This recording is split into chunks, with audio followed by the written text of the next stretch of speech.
lo specchio chiaro di te. Non sarai un progetto in mano ad uomini che vivono solo per sé, danno fame di te. Magari resterai solo. Buonasera amici di Caffè Napoli 1926, benvenuti a questo 26esimo appuntamento con Diamo i Numeri, il primo appuntamento in cui Sasata Zon al centro cerca di entrare da qualche luogo sconosciuto del pianeta Terra, ma non riesce fondamentalmente a connettersi. Probabilmente avrà problemi di pagamenti arretrati con la sua compagnia telefonica in Austria, o non so, la sconfitta contro l'Empoli ha davvero mandato in overflow la sua connessione. Il mio benvenuto stavolta precisissimo e in orario a Valerio Frido Celentano. Buonasera Antox, buonasera a tutti gli amici bellini. Edizione straordinaria del Diamo i Numeri, questa rubrica speciale che tutti i mercoledì va in onda sul Caffè Napoli TV, quindi mi raccomando, chi se la vedrà dopo, perché molti amici bellini vedono le live sul Caffè Napoli 1926 anche dopo e siete i miei eroi, trovate in descrizione il link per il Caffè Napoli TV che dà contenuti esclusivi tutta la settimana, altre live, quindi ragazzi è importante per il supporto a tutto il team di iscrivervi al Caffè Napoli TV, dove si fanno cose straordinarie, dove Sasà prova a rientrare, ma ha cambiato nome. È Sasa, senza l'accento, va bene, va benissimo. Tra l'altro Sasà ed io e anche Valerio stasera volevo annunciarvi che la puntata sarà leggermente diversa, nel senso solitamente noi vi riempiamo di numeri, ma vista la performance del Napoli, io credo che i numeri, a nostro avviso, a mio avviso, siano chiaramente da dare, perché le statistiche vanno aggiornate e bisogna immagazzinare dati, ma come sapete in tutti gli studi poi, quando ci sono dei casi eclatanti, inquinano poi la statistica, o meglio l'interpretazione di quello che può dirci un trend. Per cui, visto che abbiamo anche sottolineato, il Napoli non perdeva una partita dopo aver raggiunto un vantaggio di 2-0, credo da 40 anni, 50 anni, quindi questo è un caso davvero eccezionale. Potremmo anche fare i bravi e non inserirlo nel nostro studio, ma nei dati va comunque analizzata la cosa. Io però ho aggiunto e anche sottolineato che per me è pesante anche regalare, sono stato forse aggressivo con questa affermazione, regalare il mio studio, il mio tempo ad una performance del genere, e tu sai che noi non siamo legati alla sconfitta o alla vittoria del Napoli, ma a come poi chiaramente questa si è sviluppata, e secondo me l'analisi, e questa volta voglio farla insieme a voi, avendo anche il supporto di Valerio, del suo pubblico, del nostro pubblico, perché ho proprio bisogno di capire che cosa ne pensano i ragazzi, le responsabilità, dove secondo loro vanno. Sasà ci riprova, stavolta è Sasà Caffè Napoli 1926. Lui immagina che aggiungendo attributi al nome, lo StreamYard nostro lo riconosca per bene e lo faccia entrare senza difficoltà. Questo è poi l'imponderabile, no? Tu ti aspetti sempre una performance da Sasà come Di Lorenzo. Capita anche questo, che anche il nostro Di Lorenzo può avere delle difficoltà oggettive, pratiche. Nel frattempo dalla regia un amico nostro in comune mi suggerisce 80 anni che non succedeva una cosa del genere, quindi aggiungiamo alle statistiche dell'imponderabile e in quindi una per cui Sì, dici. No, quindi per cui il ragionamento che facevamo prima può essere accettabile, no? Nel senso di considerare il dato, perché le reti subite, differenza reti vanno aggiornate a prescindere, non è che possiamo deciderlo noi, però poi cercare di trovare una spiegazione a questa sconfitta dicendo no, avete visto che quando gioca Mertens o Osimhen allora la perdiamo la partita, oppure è un unicum, è sicuramente un unicum, poi si può analizzare all'interno della cosa, perché poi proprio quando esce Mertens, guarda caso per team, esatto, non è quello che magari porta a quel doppio errore, più poi si perde la testa, perché si perde la testa nella giornata. E leggo così sulla chat dove tutti c'è ancora più rammarico dopo la partita dell'Inter, perché non si andava a immaginare. Ragazzi miei, questo è proprio il campionato definito anche dal mio babbo il campionato di fortuna. Sì, che non si può dire altrimenti. Un grandissimo saluto a Peppe Celentano che non sento da un pochetto, ma un grandissimo sostenitore nostro del Napoli, di tutto lo staff di Caffè Napoli, di tante altre cose, un amico caro. E niente, però a supporto di quello che ha appena detto, cioè che comunque è un peccato per il Napoli, dopo vi alleggerirò la pillola, perché vi dico che il Napoli, ve lo dico, poi dopo ve lo faccio vedere coi numeri, il Napoli non ha mai lottato per lo scudetto dal punto di vista numerico, a meno che non si faccia una considerazione sulle prime 5 partite del campionato, ma insomma non possiamo ridurci a quello. È stato il trend, l'unica volta in cui il Napoli ha avuto un trend a scudetto. Dopodiché poi vi faccio vedere che non lo ha mai raggiunto. Vale, da casa questa volta invece di parlare di numeri, io ho fatto delle domande specifiche alle quali poi dopo chiederò un po' a tutti quanti un po' di risposte. Secondo voi la responsabilità finale della stagione del Napoli è da attribuire a tutti, cioè quindi a una debacle totale, alla squadra, alla società o all'allenatore? Mi fa molto piacere, e questo differenzia Caffè Napoli secondo me dalla media italiana, perché solitamente la colpa è sempre dell'allenatore, ecco. Oppure a Napoli la colpa è sempre di De Laurentiis o di Mario Rui, se vogliamo concentrarci. È bello che è stato detto dal 47% dei nostri di coloro che hanno risposto, abbiamo superato abbondantemente i 200, quindi un bel campione, la colpa è di tutti. Ed è una risposta che dimostra anche che dietro c'è molta saggezza, perché effettivamente potrebbe essere di tutti. Poi ho chiesto se era il caso di cedere Osimhen, visto il campionato, visto il suo modo di giocare nel Napoli, visto quello che il Napoli vuole fare con Spalletti. Bene, loro hanno detto no al 59%, però c'è un bel 41% che vorrebbe Osimhen via. Ho chiesto poi se c'è da dare fiducia a Spalletti, il 74% ha risposto di sì, il 41% no, perdonatemi, 74 sì, 26 no, perdonatemi. E poi ho fatto una domanda proprio esplicita. Quali sono i giocatori da cedere? Secondo voi per far cassa, non ho detto da cedere in generale. Sì. È bella la risposta, ma qui Onas è un altro, ma non facciamo cassa, qua dobbiamo pagare noi per, insomma... No, la domanda era chi cede per far cassa e poi cercare di fare mercato con la nuova filosofia che il Napoli secondo me deve seguire, e le risposte le vedremo dopo perché sono state molto interessanti. Prima di tutto, Valerio, come hai visto questa sconfitta? Ecco, ora ti parlo nell'ambito della lotta a scudetto, se il Napoli veramente secondo te poteva a questo punto lottare veramente, o non ci hai mai pensato, o numericamente, quindi concordi con quanto abbiamo analizzato noi, non è mai stato in lotta. Il tuo pensiero generale dopo questa vittoria del Bologna? Cioè, io sono sempre stato super scettico, anche di indole, insomma, conosco i miei polli, ne ho viste di cose anche difficili da raccontare per dare al Napoli molte possibilità di chance dello scudetto.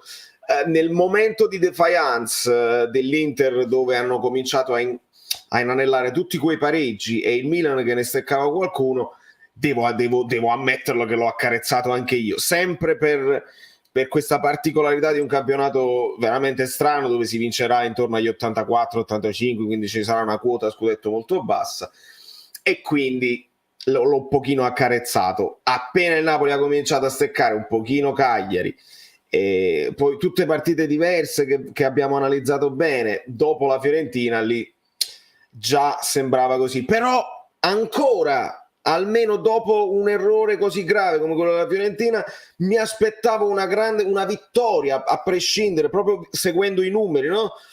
Contro la Roma, e lì non è successo. E allora ovviamente abbiamo cominciato a guardarci dietro, vediamo se riusciamo a finire terzi, quarti, perché quinti non credo. Vale, secondo te perché questo cambiamento di rotta del Napoli? Nel senso, è un problema, ti metto 2 o 3 ipotesi, fisico, sì.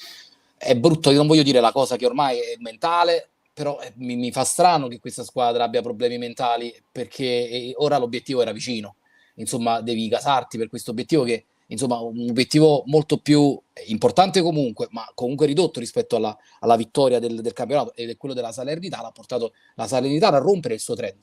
perché non Sì. aveva mai vinto 2 partite di fila, in realtà aveva vinto pochissime partite, ne ha vinte poi 3 di fila. Che cosa è successo?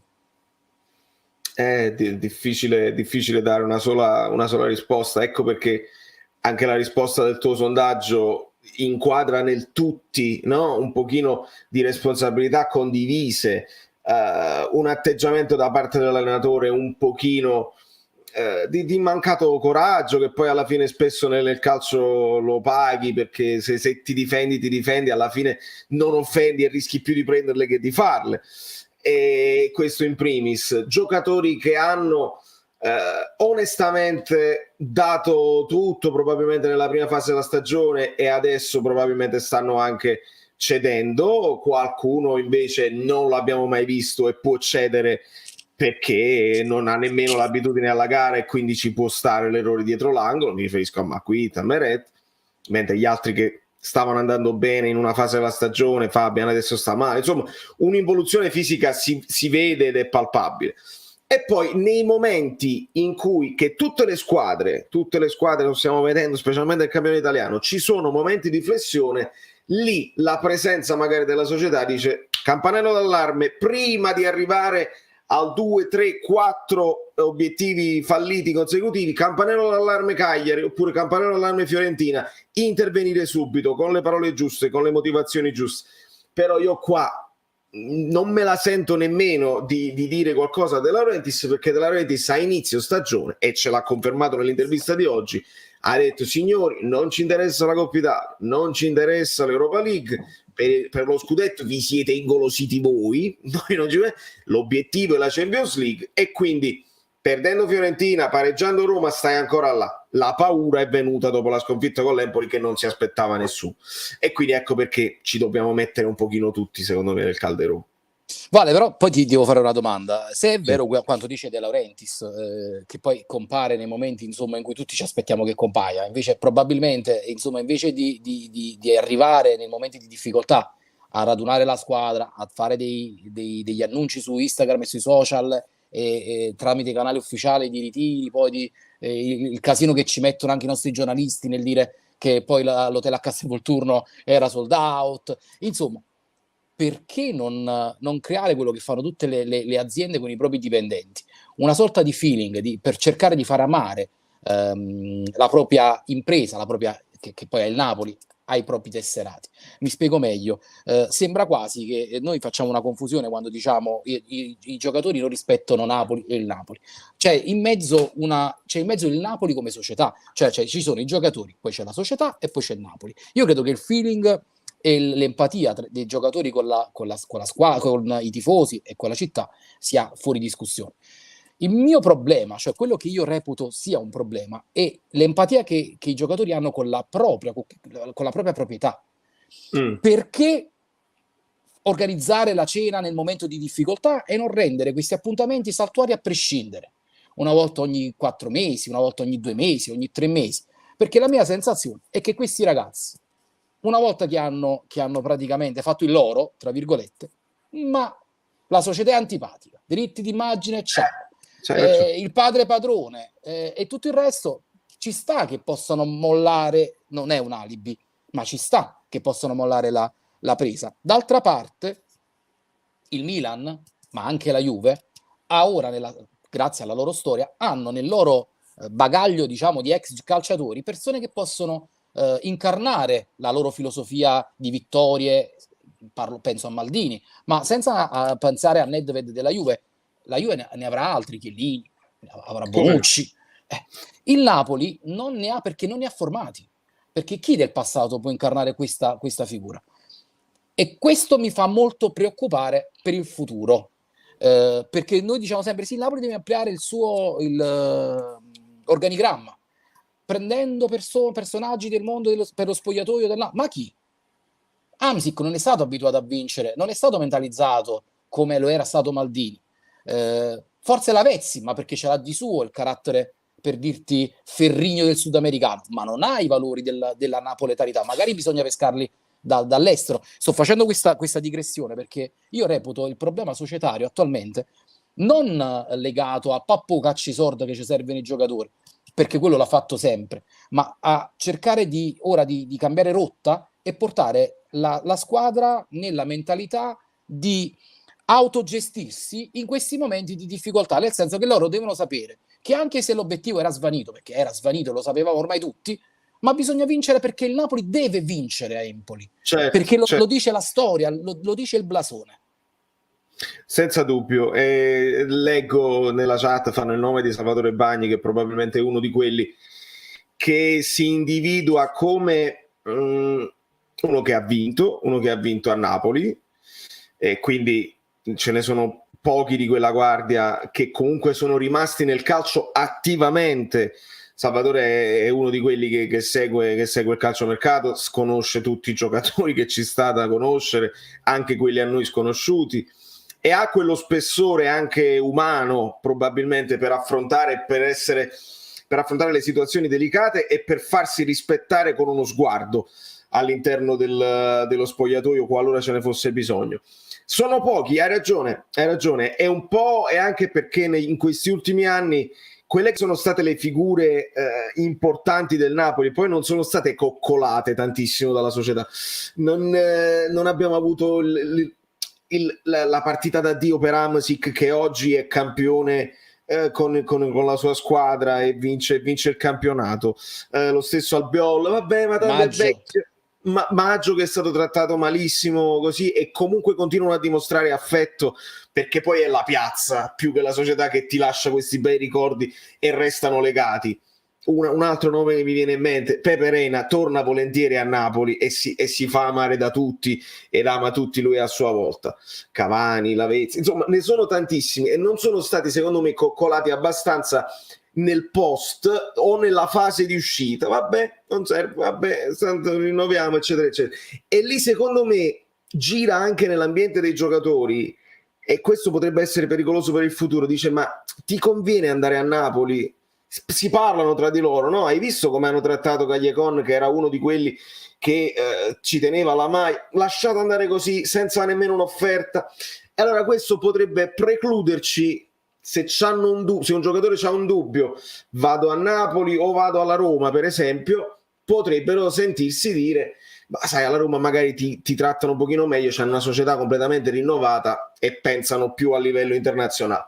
Questa è una riflessione secondo me che si può chiedere senza essere senza lesa maestà, insomma, alla società per il futuro, proprio per puntellare il però sistema vale, chi si può fare da portavoce per questo tipo di messaggi? Nel senso, ormai la società è qui da anni, abbiamo sì. Un bel campione di tempo da analizzare, e a noi sembra sempre di rivivere i finali di stagione passati, quando ormai l'obiettivo è svanito, si va in vacanza mentalmente e anche il tifoso va in vacanza, solita storia, stadio deserto, De Laurentiis che cerca di radunare i suoi giocatori portandoli a pranzo di qua e di là, ma alla fine il risultato non si avrà, perché vinceremo forse 2 o 3 partite, termineremo la stagione, si farà il calciomercato e si ripartirà.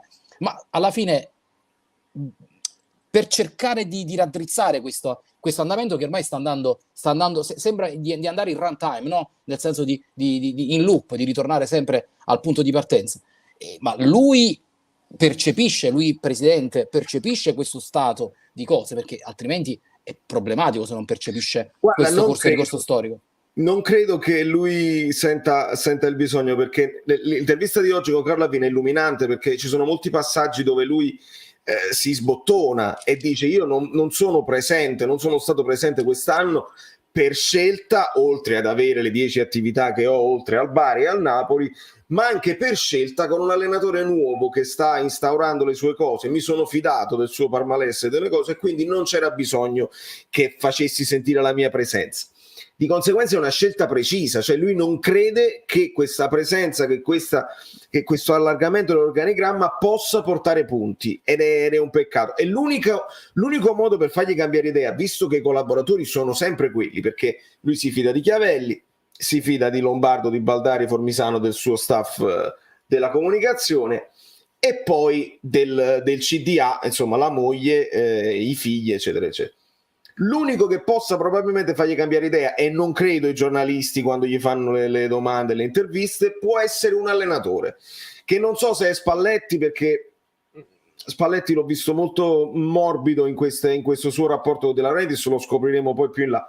Però un allenatore che arriva e dice guarda, e un po' l'ha provato a fare Benitez, non è cambiato, però Benitez parlava in grandissimo e tutto quello che De Laurentiis è troppo, devo vincere, devo arrivare in alto in questo campionato qua, non riesco a pensare così a lungo.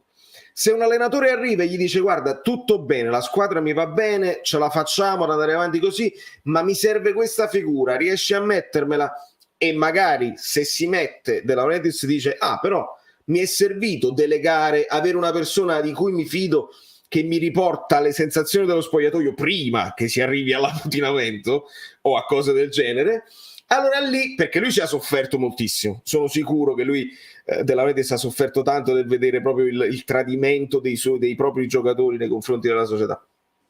E lì potrebbe, se qualche allenatore viene e gli consiglia questo acquisto, che non è un terzino, non è un attaccante, e lui lo fa e vede un beneficio, allora potrebbe cambiare. Per ora non mi sembra verso questa direzione, indirizzato verso questa direzione. Giuro che chiudo l'argomento De Laurentiis, perché altrimenti poi non è diamo i numeri, diamo De Laurentiis a qualcuno in pasto, insomma. È una giornata dove questa riflessione ci sta tutta. Va fatta.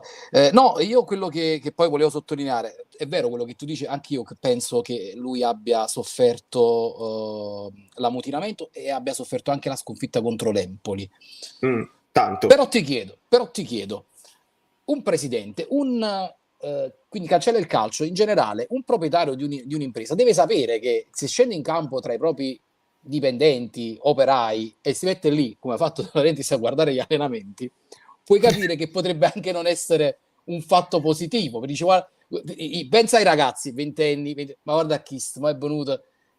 Parlo napoletano per semplificare il pensiero, ad esempio, di Insigne. Ok, dice guarda questo, che modo dobbiamo fare che ci impegniamo, ma poi tanto vuoi capire che probabilmente è proprio quel tipo di presenza che non serve. Cioè non è quello che ha bisogno della squadra. Non c'è bisogno di radunarli per andare mi stoppo. Leggi, prendi questo messaggio di Tore Falanga. E perché non lo leggo a metà, chiaramente. No, vedilo nei commenti, lo puoi, riesci a farlo, perché io non so. Sì, ho 30.000 cose aperte, ma riesco a recuperarlo se siamo gli ultimi. No, è impossibile per me, io ho 50 device accesi. E allora lo leggo e ringrazio Salvatore sempre per il suo supporto. Lui dice: nei miei sogni perversi c'è Zola, dirigente di stampo internazionale. Comunque mi starebbe bene anche Cannavaro o lo stesso Mertens per il futuro. E fa 3 nomi, Tore. Zola è uno di quelli che rappresentava quel momento di continuità. Vediamo se Sasà ce la fa con la connessione oggi. Zola rappresentava un momento di continuità dopo un dio mai più equiparato, che però aveva quel talento e quella cosa, e incredibilmente Zola ha avuto anche la soddisfazione di essere riconosciuto all'estero come talento incredibile, perché il suo trascorso in un periodo dove erano pochissimi gli italiani che andavano all'estero, Zola va lì e restano memorabili anche certi suoi gol, così, e quindi l'esperienza internazionale sì, senza dubbio potrebbe avere un peso importante. È chiaro, Cannavaro, pallone d'oro, sarebbe il non plus ultra, e quando si parla di Mertens io lo metterei sotto contratto domani stesso. Qua però ci dobbiamo chiedere se Mertens lo vuole fare, perché io ho sempre questa idea dietro la nuca, così siamo sicuri che Mertens vuole già a fine carriera, oppure adesso che ha ancora probabilmente un paio d'anni nelle gambe, ma siamo sicuri che quello nel suo futuro se lo vuole fare? Perché si è parlato in passato anche di Hamsik, che la gente ha detto non sono sicuro che Marek voglia fare questo, potrebbero voler fare gli allenatori, potrebbe volersi godere la vita. Mertens ha sempre detto io voglio viaggiare un poco quando finisco di giocare, e adesso c'è il bambino, quindi sono una serie di discorsi che per noi va bene. Quando si parlava di Bagni è perché Bagni mi ha dato la sensazione che lui lo farebbe volentieri, perché ci tiene assai anche alla piazza di Napoli. Però, come mi dicono anche dalla regia, sono un po' incompatibili poi i personaggi, devi vedere se perché le personalità forti che ti servono in questa figura potrebbero poi scontrarsi con una personalità fortissima quale quella di De Laurentiis, quindi è complicata. Perfetto, quindi io se ti dicessi a questo punto la responsabilità finale di questo finale di stagione, anche tu risponderesti tutti come i ragazzi, insomma. Ma perché, Anto, è chiaro che io do il 34, 33, 33, dico 34 alla società perché si è ripetuto negli anni e quindi è la storia che si ripete e voglio sottolinearla così. Però è chiaro che non mi spiego alcune scelte di Spalletti, dell'ultimo trend, dell'ultimo periodo, e poi è anche che McQuitt fa quella cosa, Meret fa quella cosa, e ora analizziamo e quindi entriamo direttamente nell'argomento. Ci perdiamo pochissimo perché stavolta, Vale, vorrei anche dare soddisfazione alle domande. Ci hanno fatto una marea di domande, quindi sì. È bene anche dare soddisfazione a loro perché non ce l'hanno dati i giocatori. Noi diamo soddisfazione a chi ci segue ormai da 26 puntate a sentire numeri e stavolta c'è bisogno anche di ascoltare quello che ci chiedono. E la domanda è subito e te la faccio. Chiaramente Spalletti non poteva schierare il terzo portiere ad Empoli, però è palese a tutti che l'abilità di Meret con i piedi non è ottima come quella di Ospina. A questo punto mi chiedo, un allenatore che è insomma attento a tutte le dinamiche, che prepara gli schemi delle punizioni in maniera così particolare, precisa e puntuale, perché poi alla fine viene anche realizzato quello che prepara, ma non puoi dare come input alla difesa, oppure nei momenti in cui giocherà Meret, di non ripartire dal basso, di cercare alternative. Cioè in quel momento là, Rachmani, perché è passato a Meret? Sai che il tuo portiere, chiaramente io non do la colpa a Meret perché quello è un input del modo di giocare, della filosofia di squadra. Perché non è stato fatto questo distinguo? Quando con Ospina giochi in questa maniera, con Meret giochi in un'altra maniera. Sì, e lì probabilmente c'è una scelta proprio, si gioca così perché affrontiamo l'Empoli che ti viene a prendere, se superiamo la prima linea di pressing si aprono un pochino di spazi ed evitiamo la pallata diretta di cui comunque abbiamo parlato nell'ultimo periodo e che non sempre è efficace, e quindi ci devono essere nel discorso, nella scelta della partenza dal basso, ci devono essere delle statistiche che ti dicono: io partendo dal basso 10 volte ho subito un gol e sono arrivato invece 9 volte davanti alla porta facendone 2, allora io matematicamente mi conviene partire sempre dal basso, perché quante altre volte Pinamonti in pressing, quando mi ribatte la cosa e il portiere non riesce a essere pronto nell'evitare il pressing, mi fanno gol. Questo deve essere una scelta proprio teorica, insomma, proprio fatta nero su bianco. Scusami. Vai, tranquillo. Aggiungiamoci, l'errore lo fa Meret come lo ha fatto Spina in passato, quindi non è veramente sul ragazzo che noi ci vogliamo concentrare, è più il concetto, come dici tu, no? Perché si deve fare per forza, e alle volte mi sa quasi anche come di automatismo, cioè noi sappiamo così, e c'è Fabiano pure che in quella zona che pare gli abbia detto calma invece di chiamargli l'uomo, insomma anche Fabiano era marcato, quindi non voleva la palla neanche lui, insomma una serie di concause. No, perché poi andando a analizzare, e questo ho fatto soprattutto dopo il gol subito da Meret, sono andato ad analizzare le performance e gli indici dei portieri della Serie A. La cosa bellissima è che il risultato Meret è il portiere che è più sollecitato dai passaggi dei propri difensori. Cioè Meret, in media, considerando diciamo, tutti i passaggi che ricevono i portieri, dividendoli per i minuti che i portieri hanno giocato, al primo posto della Serie A c'è Meret. Meret è il portiere che viene più sollecitato dai propri difensori, e questo è già abbastanza eclatante di suo. Però vi posso dire che ti do una spiegazione a questa cosa qua. Potrebbe essere, se gli avversari nostri sono così attenti da sapere che Meret magari non vive un momento di straordinaria fiducia, attaccate i difensori, si chiede ai propri attaccanti, gli avversari, perché loro saranno costretti, perché non è che i nostri difensori scartano gli avversari, saranno costretti a tornare indietro, si creano più presupposti. Potrebbe essere proprio una scelta che i nostri avversari, studiando la nostra trasmissione, Ahimè. Ahimè. Sono i risvolti negativi di tutto ciò. E continuando lo studio con diciamo di Meret, poi vi faccio vedere qualche cosa più tardi, abbiamo scoperto anche che Meret è il giocatore che tra i primi 5 portieri delle prime 5 squadre insomma di Serie A, compreso Spina, è il portiere che subisce più gol per minuti giocati e anche potenziali gol, perché esistono, come esistono gli XG, esistono anche potenziali gol che possono subire i portieri. Lo si fa confrontando, dando un indice di pericolosità del tiro, confrontandoli con tutte le parate e tutti i gol subiti dai portieri, come si fa un po' con gli XG, e anche quindi i potenziali gol che subisce Meret sono praticamente superiori a quelli di tutti i portieri delle prime 5 squadre di Serie A. Ma andiamo a Napoli-Empoli, giusto perché non ci voglio ritornare perché mi fa male il cuore a pensare a questa partita. Il Napoli, la partita praticamente è una partita classica del Napoli, quindi con un possesso palla che va dai diciamo 59 per il Napoli, quindi un possesso palla favorevole al Napoli. Napoli in azzurro chiaro, in blu scuro c'è l'Empoli. La partita è durata 55 minuti e 09 effettivi, quindi superati abbondantemente i 50 che sono mediamente le durate delle partite del Napoli, quindi un tempo effettivo del 57%, si è giocato insomma. E come sempre dico, andiamo ad analizzare i quarti. Anche nei quarti di partita, vi dico la verità, il Napoli nel primo quarto si comporta abbastanza bene, cerca di prendere subito, anche se la percezione è stata che la partita non era né bella né controllata dal Napoli, ve lo dico subito. Benvenuto Davide, vai. No, tu infatti fermai perché le dinamiche del tuo canale non sono ancora molto ben note, quindi mi spavento, ho sentito in cuffia partire il tuo basso. Sì, ricordo sempre che si iscrivete a questo canale, sì, ma dovete anche essere iscritti su Caffè Napoli TV, altrimenti non ci siamo. E Sasà si piglia collera a distanza. Sasà, non ti preoccupare, teniamo la barca in via.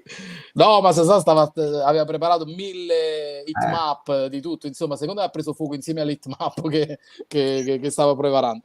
Secondo quarto, il Napoli predominio, quindi 6,51 minuti, 6 minuti e 51 secondi, anche diciamo tutto il primo tempo, ecco, per intenderci, è stato diciamo di gestione del Napoli.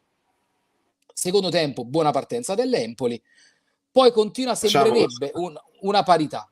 Dimmi Vale. No, pensavo che Sasà stesse riprovando, invece non ci... No, non ci riesce. Sasà cambia device o addirittura ti dico cambia browser o addirittura ti dico riavvia il tuo device. E anche il modem, perché così resetti un po' di cosette. Detto questo, vi dico un po' di statistiche della partita. Il giocatore che ha tirato di più è stato Osimhen, dopo seguito da Insigne, che finalmente fa il primo gol su azione. Pinamonti 4, il secondo gol su azione, perdonami, e teoricamente avrebbe potuto fare il terzo, anche se lì credo che ci sia stato più un errore di Mertens, che forse doveva tirare piuttosto che passare a Insigne. E la XG non so a chi sono stati assegnati, perché secondo me X assist a Mertens e XG probabili di un 0,1 perché c'è stato un contrasto, quindi è 0,1 a Insigne, che comunque tra quelli che ha gli XG più alti del Napoli, c'è da dire, escludendo i calci di rigore, come ha detto sempre, questa analisi a noi i rigori non interessano. Tiri in porta Pinamonti, quindi Pinamonti è quello più concreto, vabbè, voglio dire, è stato considerato tiri in porta sicuramente, anche il rimpallo che ha avuto su Meret. Palle giocate, Fabian Ruiz, Mario Rui, Insigne e Anghissà. Dopo ti faccio vedere la posizione di Fabian Ruiz e di Anghissà, che erano gemelli durante la partita, proprio incollati, siamesi. Passaggi riusciti, ci sta la catena di passaggi del Napoli, soprattutto gli altri, Fabian Ruiz, Mario Rui, Anghissà, Insigne, Rachmani. Secondo me buona partita anche questa volta di Mario Rui. Passaggi nella tre quarti riusciti Sebbe, Fabian, poi Insigne, occasioni da gol Lozano, Mertens, passaggi chiave Mertens, e tra questi passaggi chiave c'è quello di sicuramente Insigne, di cui eccoci, il mio consiglio ha funzionato. No, però abbiamo visto una mano. Mi stavo già esaltando che il mio consiglio era stato d'aiuto. Finalmente dribbliamo o proviamo a farlo con Lozano, e mi interessa dirvi chiaramente io lo riporto sempre, la velocità del pallone, ragazzi, la velocità del pallone non ci dice nulla alla fine, è di quasi 28 km all'ora per l'Empoli, 26 per il Napoli, ma non è per questo che l'Empoli ha vinto. Si perde. Sì, purtroppo abbiamo capito che non c'è questo. Per quanto riguarda l'indice di verticalità, che ricordo è il numero di giocatori avversari superati da un passaggio verticale, e che probabilmente, se abbiamo Osimhen, questo indice dovrebbe essere diciamo abbastanza interessante e importante. È bello che il primo sia proprio Osimhen, colui che dovrebbe essere il destinatario di questi passaggi. E al primo posto ci sta proprio Osimhen con 5, poi Meret 4.45. Sono degli indici, non sono i numeri di passaggi, questi sono degli indici.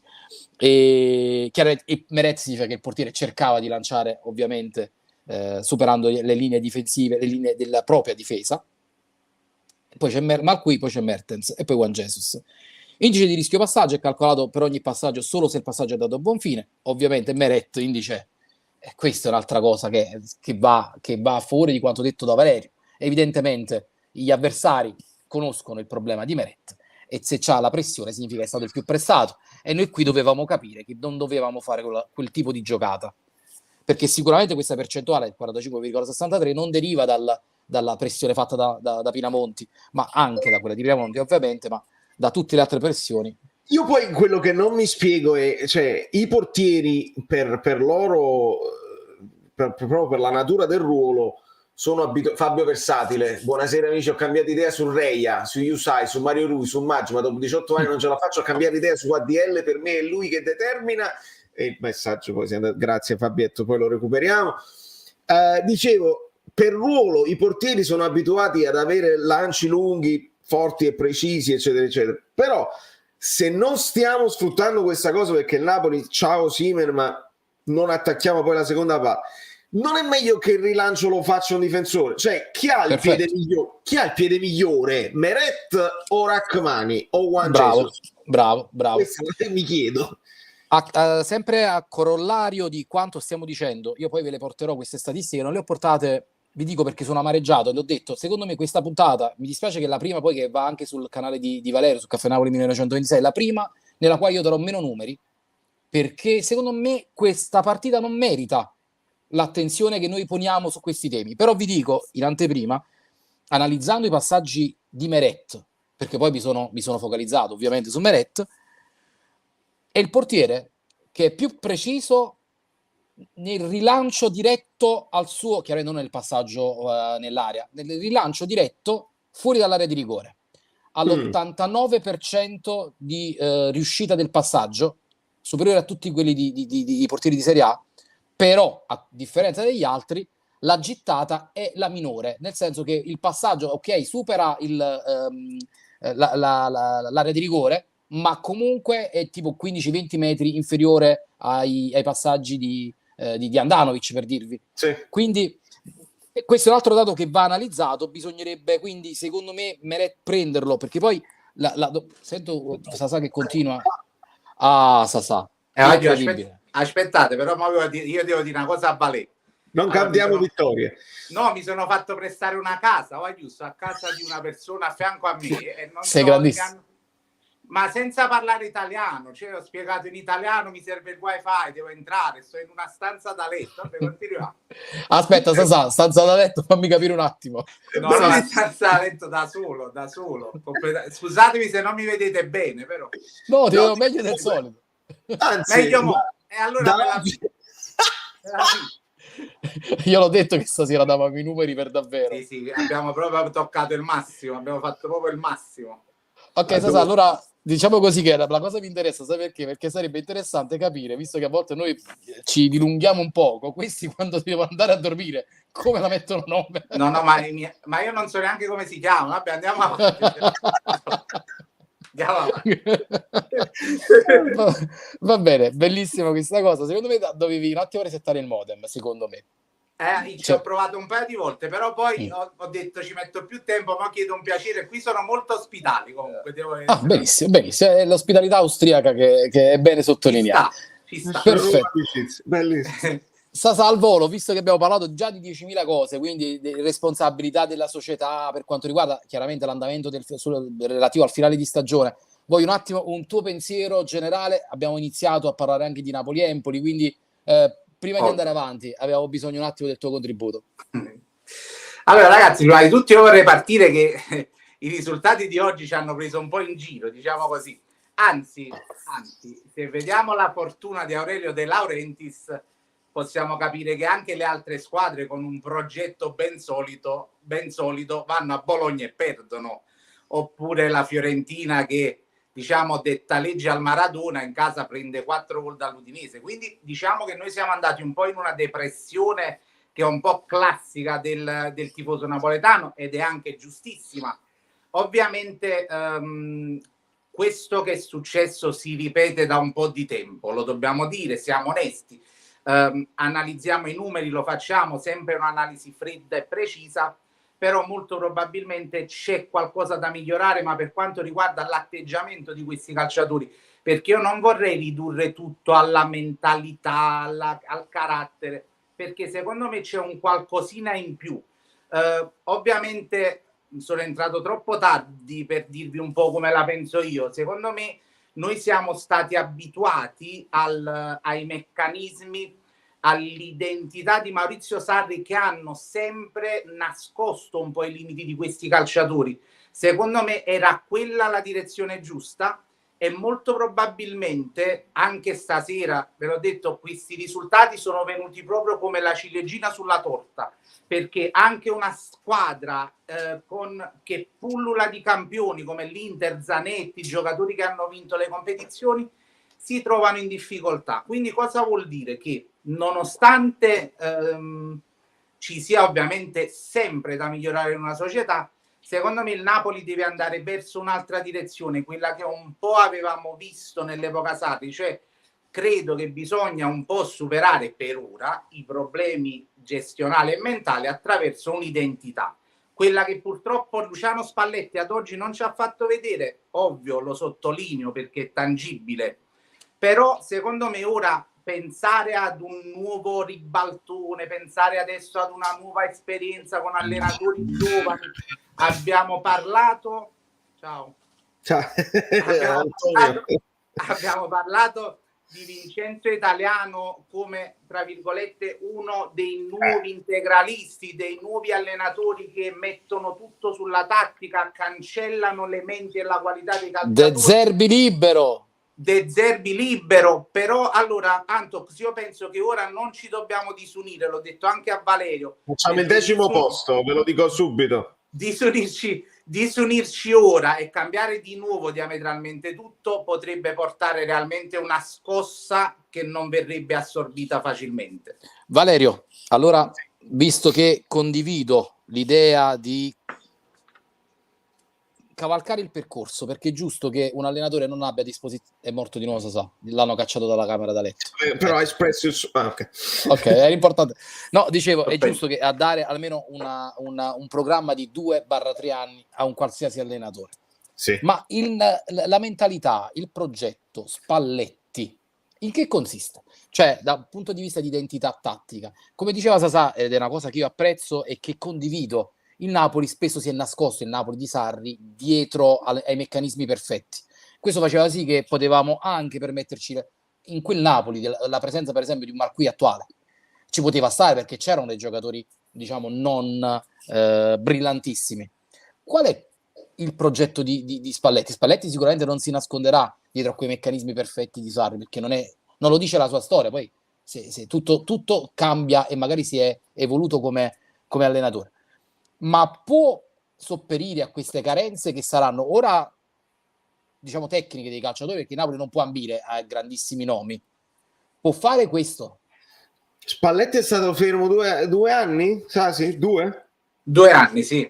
2 anni importanti, tosti, 2 anni di pandemia, 2 anni dove il calcio, insomma, è cambiato assai, e sta ripetendo spesso: si va verso un calcio più di fisicità, si va verso l'1 contro 1, meno tecnica, eccetera eccetera. E io ricordo che odiavo affrontare le squadre di Spalletti perché non sapevi mai sulla tre quarti se la passavano tra di loro e ti creavano sempre pericoli così. Tutto questo non l'abbiamo visto, allora può essere che ci sia uno Spalletti 2.0 post pausa e con un calcio diverso si parte, ma ci vuole il fatto che tu puoi fare la partenza del rinvio dal fondo nell'arietta piccola, è una novità degli ultimi 2 anni, e quindi Spalletti si sta confrontando con questa novità, con il nuovo calcio un po' più fisico, con le 5 sostituzioni, tutte cose nuove. È il primo anno di una squadra che lui non ha scelto, che lui si è ritrovato. Ecco perché è fondamentale per me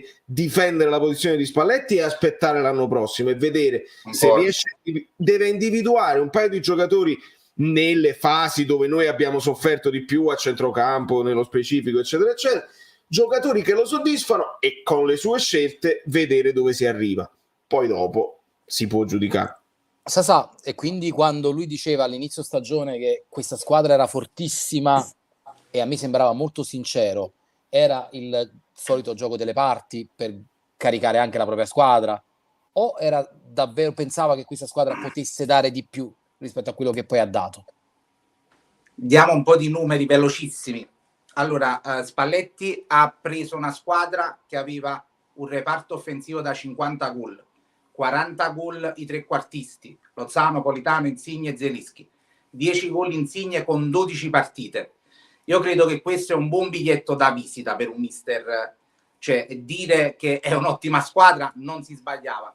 Molto probabilmente lui è stato un po', come posso dire, consapevole dei propri mezzi, avrà pensato questi ci sono, magari manca un qualcosina nell'unione, nell'unità d'intento, nel carattere, o magari era sicuro di poter dare qualcosa in più a questa squadra ed era quello che mancava. Però io sono d'accordissimo con Valerio, perché c'è un passaggio da sottolineare fortemente. Questo allenatore non poteva già conoscere tutti i difetti di questa squadra. Il progetto, io invece di parlare di progetto finanziario, economico, che purtroppo almeno io non sono all'altezza di poter giudicare, a me farebbe piacere un progetto tecnico-tattico. Il progetto tecnico-tattico non si può mai fare con un anno. Anzi, io ad oggi lo dico fortemente, mi prendo le responsabilità che quelle 10 vittorie di inizio stagione sono merito di Gattuso. Ditemi quello che volete, ma io ne sono sicuro, perché quei meccanismi lì erano già oleati. Quando Spalletti, che parliamo sempre di condensazione di formazione, ha iniziato a mettere un po' l'olio negli ingranaggi del reparto difensivo, in automatico ha mosso qualcosa lì avanti. Allora noi dalla 10ª giornata in poi abbiamo visto il vero Napoli di Luciano Spalletti, miglior difesa, molta compattezza tra i reparti, soprattutto quelli arretrati, però dove abbiamo pagato dazio? In quella spensieratezza che c'era nel lato attaccanti. Perché? Perché la coperta è sempre corta. Quando tu prediligi di fare un calcio difensivo e quindi adoperi tutta la tua capacità strategica a blindare la difesa, ovviamente hai molti problemi con l'attacco, e soprattutto quando hai dei trequartisti che non stanno facendo la miglior stagione, però si trovano anche a fare un calcio completamente diverso. Questa è una cosa che dobbiamo chiarire. E Spalletti ha bisogno almeno di un altro anno per far vedere le capacità che lui poi ha fatto vedere un po' in giro. Ok, io non voglio fare il diavoletto, però voglio anche dire che tutti quanti a inizio stagione, soprattutto i tifosi, ex tifosi dell'Inter, ex tifosi della Roma, anche addetti ai lavori, giornalisti, quindi faziosi, interisti e romanisti, ci dicevano: guardate, Spalletti poi lo vedrete in primavera che vi farà calare alla grande. Diciamo la cosa è accaduta poi. E come c'è da dire anche, e con questo non voglio dire che Spalletti chiaramente debba essere sostituito, perché anch'io credo che bisogna dargli del tempo, però c'è da dire che degli errori da allenatore non di primissima squadra li ha fatti quest'anno, quando in determinati momenti ha fatto delle sostituzioni molto molto opinabili. Quindi nel calderone c'è da dire che c'è da considerare anche che se stiamo facendo una bella rivoluzione, se faremo una grande rivoluzione, e parlo di svecchiamento della vecchia rosa di Sarri, togliendo quegli uomini cardine di quel gioco, probabilmente non sarebbe così incredibilmente negativo un pensiero di sostituzione dell'allenatore, se ci sono chiaramente delle alternative valide, ecco, non per Italiano, che per me sarebbe una grandissima incognita, per esperienza, perché non so che nell'ambiente Napoli che impatto potrebbe avere, però se parliamo di allenatori un po' più, tra virgolette, sofisticati, insomma, io non metterei un no negativo, un no, diciamo, definitivo a questa ipotesi, ecco. Era il mio pensiero, piccolo pensiero che volevo esprimervi. Ottimo. Voglio sfatare un mito velocissimo. Allora, quest'anno Spalletti ci ha fatto capire la sostituzione Sant'Onni-Cardi, perché qui l'ha fatta 3 volte. Quindi possiamo dire per certo che lì non l'ha fatta apposta, perché l'ha fatto anche a Napoli, Jesus, di rimpinguare questi difensori. Lo ha fatto anche qui, quindi leviamo il tabù che lui è stato quello che ci ha fatto perdere apposta lo scudetto. O ce l'ha proprio con noi, cioè è venuto apposta proprio. O è un illustrato o è lui che vede così il calcio, quindi lo possiamo dire. Ok, ritornando alla nostra analisi, Sasà, noi dicevamo che è incredibile che praticamente il giocatore che diciamo più disposto al passaggio è sempre Mario Rui, questa è una costante. Mario Rui, che è il mio idolo, devo dirlo, quindi perderò tutte le amicizie qui in diretta live. È il mio idolo attuale, per applicazione. Il giocatore che ha avuto più pressione chiaramente è Victor Osimhen.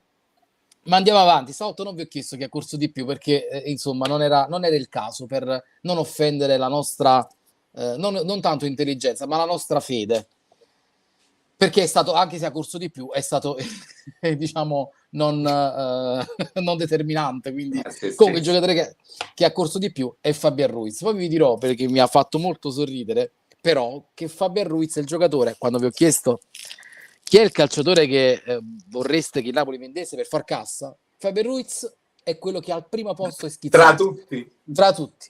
E poi vi faccio vedere però le statistiche delle prestazioni e quindi dei voti medi dati ai giocatori del Napoli, e vi faccio vedere chi è ai primi posti. Quindi io starei un attimo attento a dare questo tipo di valutazioni. Comunque Fabian Ruiz, sommando jog, run e sprint, è il giocatore che ha corso di più, 12 km. Zurkowski dell'Empoli ne ha percorsi 12. Zurkowski è il sostituto naturale di Zielinski. Zurkowski fu preso al posto di Zielinski quando Zielinski andò via da Ci vuoi dire qualcosa dicendo questa cosa, Sasà? No, è un messaggio subliminale. No, è un ottimo calciatore.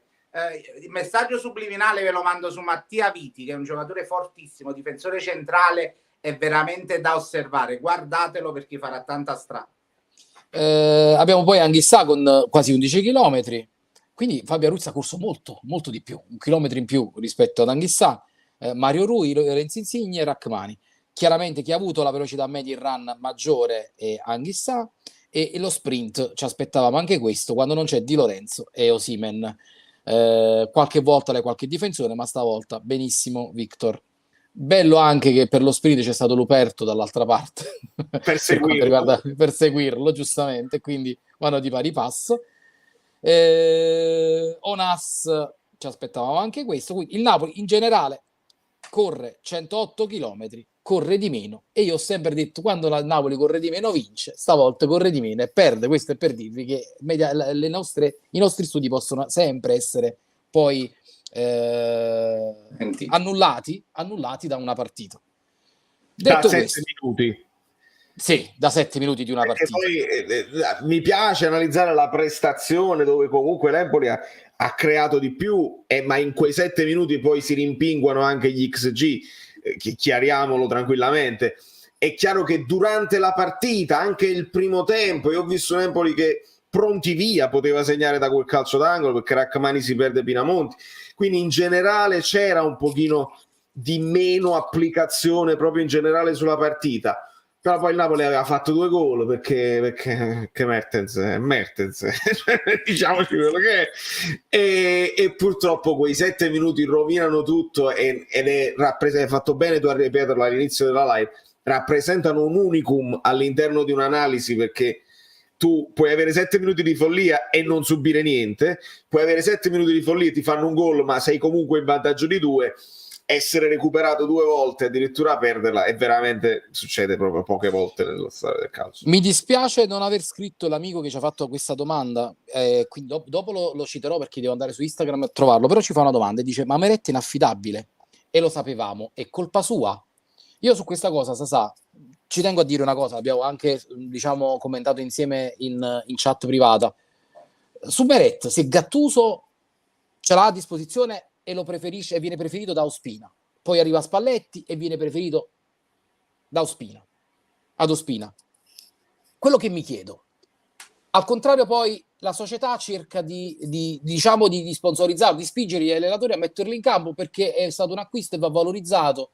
Ma a questo punto, se 2 allenatori, e mi riferisco, io non volevo ritornare a De Laurentiis, ti danno direttive tecniche, perché è una direttiva tecnica se non gioca, non è che credo ci sia antipatia per questo ragazzo che è giovane, una direttiva tecnica che si preferisce Ospina, e tu invece cerchi sempre di spingerlo. Ma a questo punto dov'è il problema? Cioè, è per questo che io metto in quella percentuale data all'inizio di chi è la colpa di questa debacle azzurra, di questi finali di stagione sempre uguali. Io ci metto la società. Voi che ne pensate? Cioè, il problema è Meret, quindi la domanda è su Meret, Sasà. Allora, io ti dico la verità sulla questione Meret. Io credo che la società abbia voluto fare tentativi, che poi, diciamo, tentativi non sono, perché poi alla fine Meret ha giocato sempre quando Spina stava fatto male. Quindi, diciamo, la società ha scelto. Però Antox pensare... La società o Spalletti, Sasà? Gattuso e Spalletti, dai, mettiamone 2, così la rafforziamo. Gattuso e Spalletti hanno scelto Spina. È un dato di fatto, non lo diciamo noi. E anche la difesa, secondo me, del Napoli ha scelto Spina. Assolutamente. Bravo. Anche la difesa. Sottolineiamo per onor di cronaca e per onestà intellettuale che lì non è una costruzione ma è un fallo di fondo lì su Meret. Bisogna dirlo perché giustamente, come dicevi tu, quando hai un portiere come Meret deve anche non fare un determinato tipo di gioco perché te lo porta intelligenza tattica. Se tu hai Meret che non è bravissimo coi piedi, magari butti la palla avanti, però lì è un fallo di fondo, ma questo non va, diciamo, no, va contestualizzato in quel momento. Io sono d'accordo con te, però la società secondo me sperava sempre di dare una possibilità a sto ragazzo, non credeva che potesse fare queste tipo di prestazioni. E soprattutto Antox, parliamo veramente di un errore che non si vede nemmeno in Serie C, esatto, ma non si vede neanche in Serie capita. C. Credo che veramente capita, non dice, cioè, è capitato a Buffon magari in un'uscita, è capitato a Gigio Donnarumma in un quarto di finale Champions League. Però andiamo oltre l'infortunio di gioco. È un ragazzo che non è mai con la testa nel campo, un giocatore che non si è mai inserito in questo gruppo. Un buon amico mi diceva che è proprio classico dei friuliani essere così distaccati un po' anche dagli altri della squadra. Proprio un fatto di appartenenza territoriale, bello. Sì, perché il friulano di solito è un po' non è che è maleducato, però sta un po' per fatti suoi, quindi è un po' difficile ad integrarsi. Metti che non gioca mai, allora è uno che quando entra in campo magari non parla tanto, non si fa rispettare. Io però non posso dire che tu non hai torto, perché secondo me una risorsa del genere va o sfruttata o fatta andare, perché ecco qua, poi il karma ti manda un errore del genere in un momento importantissimo della stagione. Possiamo dire colpa? Parzialmente, però credo che Meret non è un giocatore che va etichettato per quell'errore, diciamo la verità. Vale, dove mi dispiace che non sto facendo delle domande numeriche, perché io sono molto curioso, cioè ormai devo risolvere dei quesiti che secondo me sono fondamentali. L'Empoli dove ha trovato questa fame? E la Salernitana lo sappiamo dove l'ha trovata. La Fiorentina contro di noi dove l'ha trovata questa fame? Il Milan dove trova quella fame all'ultimo minuto di tentare di provarci fino in fondo? Dove la trova il Bologna contro l'Inter? E dove non la trova il Napoli?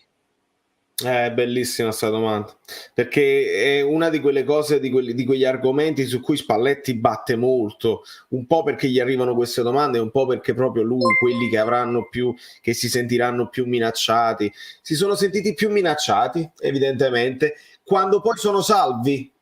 Roberto Mandarini Questa è lunga, Albiol ci perdonerà se per 60 minuti non abbiamo visto insieme a Radu. Lo so. Roberto, ti mando un bacio e poi dopo ti leggerò. Perché ragazzi, questa è una live un po' diversa, lo so. Sul canale mio siamo più abituati all'interazione, questa è una live dove facciamo un approfondimento che condividiamo con voi. Non si spiega Antonio, e però si fa il paio con la partita di Verona, perché io le ho volute staccare come concezione, perché erano due fasi diverse. Il Napoli lì doveva solamente vincere per entrare in Champions League, qui era l'ultima, quella era la finale veramente, quella era la finale che hai perso, anzi pareggiato. Ma il Verona non aveva niente da chiedere a quella partita, non si stava giocando nulla. Sì, però no, sì, vai. No, finisci. No, la gratitudine della Juventus si poteva giocare il Verona, nient'altro, perché era salvo, non lottava per entrare da nessuna parte, e quindi per fare felice i tifosi, eccetera, eccetera. L'Empoli c'ha storia di non far vincere il Napoli in casa sua, e forse l'ha trovata là. Italiano, la Fiorentina, di dimostrazione che magari il progetto, magari qualcuno ha pensato a Italiano, ma il Napoli non ci ha creduto, e allora vi dimostro che vi so mettere in difficoltà. Ognuno ha la sua motivazione e il Napoli sembra non averla. E questo è il problema, questo che ti sottolineavo. Quello che volevo dirti è, se trovano una motivazione così banale, ecco, il Napoli magari non mi ha considerato, ragazzi, distruggiamoli, per dirvi, come fa una squadra come il Napoli a non trovare una motivazione, visto che non possiamo parlare di palle, perché il Napoli ha affrontato le finali, ragazzi. Abbiamo vinto 3 Coppe Italia negli ultimi 10 anni, no? Qui erano finali in cui il Napoli senza paura ha battuto la Juventus 2 volte, la Supercoppa ha battuto la Juve, quindi il Napoli sa affrontare anche le partite secche con la volontà di vincerle, addirittura di portarle ai supplementari, di andare sotto ai supplementari con i guai di raggiungerla e poi vincere ai rigori. Quindi non è una questione di carattere, è una questione di automotivarsi, e visto che, come dici tu, è ripetuto negli anni, è successo l'anno scorso, è successo quest'anno in tutte le partite, perché poi la Fiorentina, Vale, tu hai fatto un commento oggi, solo con noi la Fiorentina ultimamente ha vinto. Sì. Ma il problema forse è proprio questo, è che non parliamo di motivazioni. Il Napoli è venuto meno tecnicamente e tatticamente. Cioè, amen. Hai capito? Mi rincuora, se questa è l'analisi, mi rincuora. Se questa è l'analisi, perché non è possibile, perché tu li hai visti anche in faccia i ragazzi, perché sei andato a Castelvolturno e me l'hai detto, guarda che questi qua ci credono veramente quest'anno. È vero. Probabilmente anche gli altri anni. E allora non è possibile che l'Empoli aveva più motivazioni, l'Empoli poteva continuare, e la scommessa è tra di noi, dello staff, insomma, e dei collaboratori. L'Empoli non ne vincerà più un'altra in queste prossime 4, è finita qua. Certo. Hanno vinto ma su questa cosa ti do ragione. D'altra parte Chiariello venne, e la cosa che poi non è che uno vuole sottolineare un errore di valutazione di un giornalista che poi è preparato. Se ti ricordi, quando venne in live abbiamo avuto un battibecco sul finale di stagione del Napoli, in cui si vedeva un Napoli a raggiungere 84 punti. Dice, guarda, per il trend del Napoli non raggiungerà, a stento forse raggiungerà gli 80, però questo non significa che, insomma, ecco, la Salernitana, vista la situazione contingente, come ho detto all'inizio, inverte il trend e ne fa 3 di fila. Il Milan ora teoricamente ha lo scudetto nelle sue mani, nelle sue gambe, e potenzialmente potrebbe vincerle tutte, anche se le nostre statistiche, i nostri numeri, che poi mi sono confrontato anche con Guido, corrispondono. La squadra che dovrebbe vincere dovrebbe essere l'Inter, ecco. Vabbè, io voglio fare un passaggio importantissimo di una parte delle parole di Aurelio De Laurentiis, però ne prendo veramente solo una parte, perché poi ne parlerà Valerio in questi giorni. A me piace più il campo e la tattica, non vado oltre. Però lui ha detto un passaggio, ha detto una cosa importante. I calciatori oramai sono aziende, dovrebbero giocare per loro stessi. Bravo. La responsabilità non dovrebbe essere quella del Napoli di invogliarli a vincere, ma dovrebbero farlo per il loro nome. Non sono più calciatori, sono aziende. Penso che in questa frase non c'è poco. Però quella è la fine, scusami Antox, quella è la fine e lì io mi spiego, do la risposta ad Antox, mi hai aiutato tu ad arrivarci, perché se De Laurentiis non capisce ma un unicum che deve andare oltre, come sta facendo la Salernitana, perché la Salernitana non stiamo vedendo 11 aziende in campo, stiamo vedendo una squadra capitanata da un allenatore che va in blocco. Questa probabilmente è la chiave che mi spiega perché l'Empoli ci batte, perché la Fiorentina ci batte. Le aziende singole probabilmente già stanno a posto, che si vada in Champions, che si vinca lo scudetto, che probabilmente già hanno deciso quelli che sono a fine contratto, eccetera eccetera. De Laurentiis ha provato a battere sul ricordo dell'anno scorso, nessuno vi ha offerto niente, che ce l'ha detto Spalletti, avete fallito la Champions, non vi comprano. Noi in Champions ci siamo arrivati e i giocatori lo sanno, quindi se stanno pensando alle aziende singola personale, loro le offerte le avranno. Quindi iniziamo a dare un po' di responsabilità anche ai calciatori, perché... Senza dubbio, però se dalla società ti arriva questa cosa di gioca anche per te stesso, per farti vedere, è quello il giocatore all'interno della sua psiche, oppure io ho fatto quello che dovevo fare, Lobot che per esempio io ho fatto tutto quello che dovevo fare, Lozano in Messico comunque mi considerano, eccetera eccetera. Loro lo hanno fatto quando hanno visto che lo scudetto non si poteva raggiungere più, quelle ultime vittorie, si stacca la spina immediatamente, come succede tutti gli anni, da partire da Ancelotti.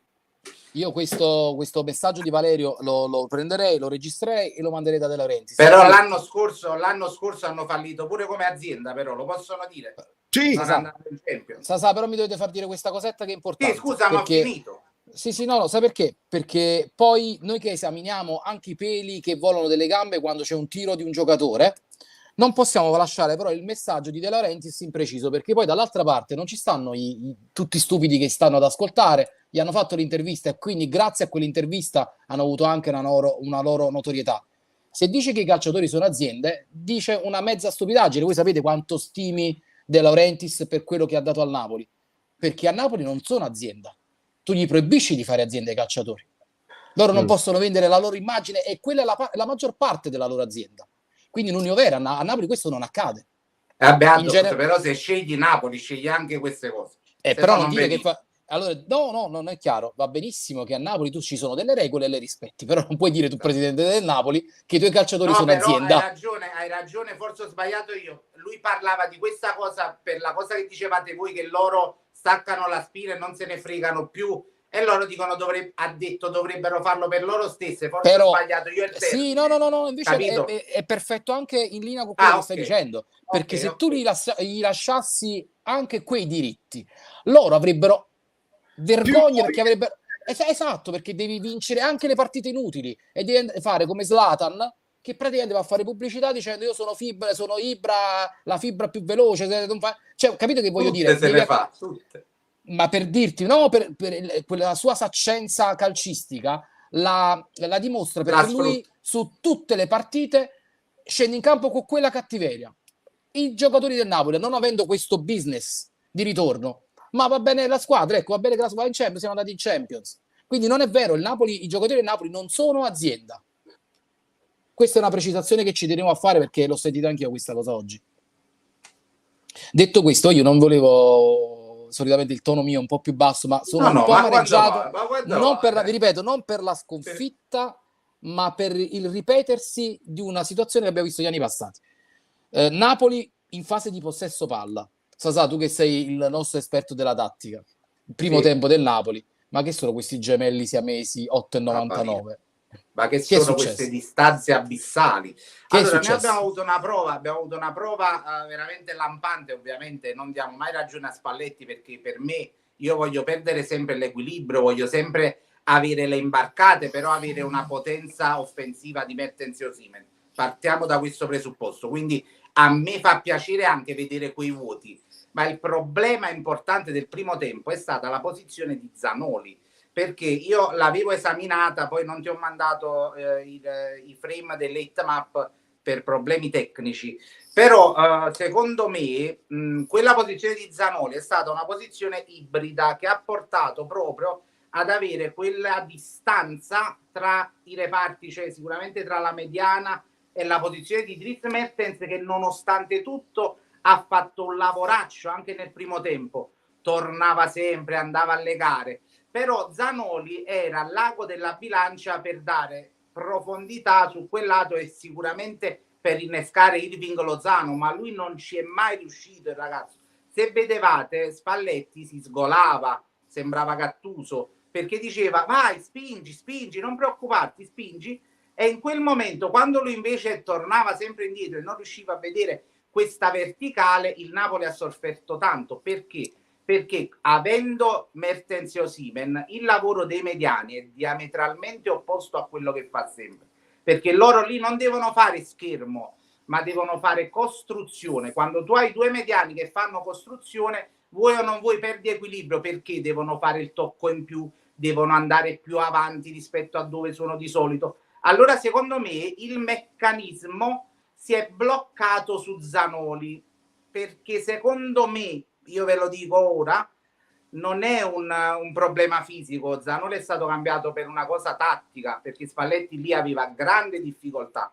Ha voluto tirare al massimo la coppia Mertens-Osimhen, che poi l'ha portato a un altro gol, però poi ha fatto entrare un giocatore che ha fatto peggio di Zanoli. Vale, hai visto questo Empoli molto invece concentrato a centrocampo, quindi teoricamente il Napoli doveva allargarsi. Almeno il primo tempo, questo ci dicono le posizioni medie dei giocatori. Vedi come sono stretti al centrocampo tutti i giocatori dell'Empoli. Il Napoli non usa abbastanza bene le sue fasce, o è una conseguenza proprio dell'atteggiamento del Napoli, il posizionamento di quelli dell'Empoli? Vabbè, sì, perché se il Napoli ha più possesso palla, tu cerchi di allargare loro, che invece sono belli compatti. E il problema è quando poi la perdi, che risulti sfilacciato. Io nella reaction dico siamo laschi. Ecco qua. Che poi, ecco esatto, qua. Quando la perdi, questo è quando la perdi. Possesso E palla la vedi che cercano di stringersi, però si crea questa mezzaluna, uno in fila all'altro, e vicino a questa mezzaluna ci sta quello spazio dove lì c'erano i pericoli poi gravi, dove si inserivano. Infatti guarda, il 27 e il 7 loro si inseriscono perfettamente in quello spazio a centrocampo, subito dietro al centrocampo, e lì troppa distanza tra i reparti quindi anche tu hai visto un Mertens vicino a Osimhen, un qualche cosa che può migliorare la prestazione di Victor? Sì, vabbè, ma Mertens ha fatto esattamente quello che mi aspettavo da lui in questa partita. Ha fatto anche qualche fallo che non eravamo in grado di fare noi. Non so se hai i numeri poi dei falli, ma insomma mi aspettavo un Napoli anche un po' più cattivo contro una squadra che ti ha fatto fare brutta figura in casa all'andata. È una squadra dove ti devi andare a riprendere i 3 punti proprio fondamentali che hai perso all'andata. Stai prendendo i falli? Falli fatti dal Empoli 14, il Napoli 9. Solo di Mertens. Quella è la senza. Infatti che ne ha fatti un paio in 5 secondi dal primo tempo e poi poca roba. Scusate se vi faccio girare. No, fai bene a recuperare i numeri, così non diciamo stupidaggini agli amici bellini che si iscrivono al canale e lasciano il like, perché altrimenti sono completamente pazzi. Mertens ha fatto poche partite nella sua carriera e nel frattempo mi chiamano dalla regia, e ha fatto esattamente quello che mi aspettavo, sia in fase di possesso che veniva alle gare, sia in fase di non possesso, un po' più vicino all'Osimhen, dove il 4-2-3-1 effettivamente diventa 4-4-2, dove Osimhen non fa il torello da solo, ma lo accompagna un pochino Mertens. Sasà, il Napoli va in vantaggio 2-0, la partita sembra chiusa, si poteva andare sul 3-0 su quell'assist di Mertens ad Insigne, poi succede l'imprevedibile. Oltre all'errore ci sono i cambi di Spalletti. In quel momento l'assetto del Napoli che cosa cambia dal punto di vista tattico? Allora, a me è stato strano quel cambio di Zielinski, perché a parte che io sono un fautore di non fare i cambi quando non c'è bisogno, perché io credo che una volta che c'è la settimana tipo, perché dover per forza cambiare un qualcosa che sta andando bene? Questa cosa a me non piace. E come al solito vado sempre sui tedeschi, non mi dite niente, ma io ho la debolezza. Molte partite, soprattutto prendiamo proprio Blessing, senza parlare sempre dei top giocatori, molte partite lui le chiudeva senza cambi. Ma perché? Perché molto probabilmente i giocatori che sono entrati, quando riescono a trovare un'identità buona per l'avversario, ovviamente non è detto che tu li devi fare. Ma mettiamo il caso che quei calciatori che tu hai sostituito avevano qualche difficoltà. la linea tattica che stai seguendo in quel momento era buona, quindi perché non mettere un calciatore nel suo ruolo? Cioè levi Lozano, metti Politano. Boh, giustamente non sappiamo i numeri, non sappiamo. Quindi questa cosa possiamo, diciamo, darla come colpa. Però diciamo che altri giocatori sono andati proprio in blackout, perché lasciamo stare Malqui, che lo nomino perché purtroppo è lui il responsabile del primo scavino fatto alla Messi per saltare un terzino, che non ha proprio senso farlo in quel posto del campo, perché lì è d'arresto. Lì se lo fai in promozione tu non giochi più, cioè vi dico la verità, perché lì è una giocata inutile, perché la prima cosa che ti spiega la scuola calcio è di fare giocate meno inutili possibili, cioè quella è la cosa fondamentale di un buon terzino difensore. Ma il problema sono le prestazioni fisiche che hanno colpito Anghissà, che è andato proprio in difficoltà nell'ultimo momento. E quindi questo secondo me alla fine dobbiamo fare un passaggio un attimo su una cosa che si può migliorare per quanto riguarda le prestazioni, perché io sono andato a indagare in questi giorni su una cosa.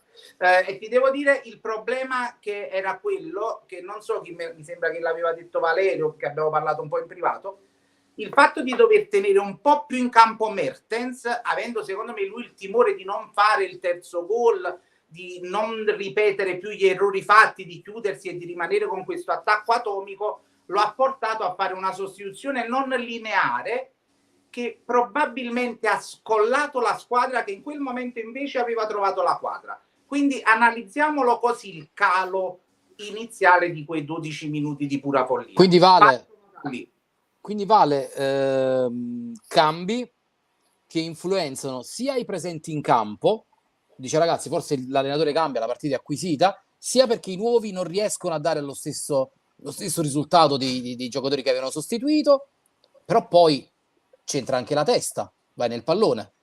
Sì, perché tu puoi subire un gol che è scaturito da questo cambio di equilibri e dall'impatto di quelli che sono entrati.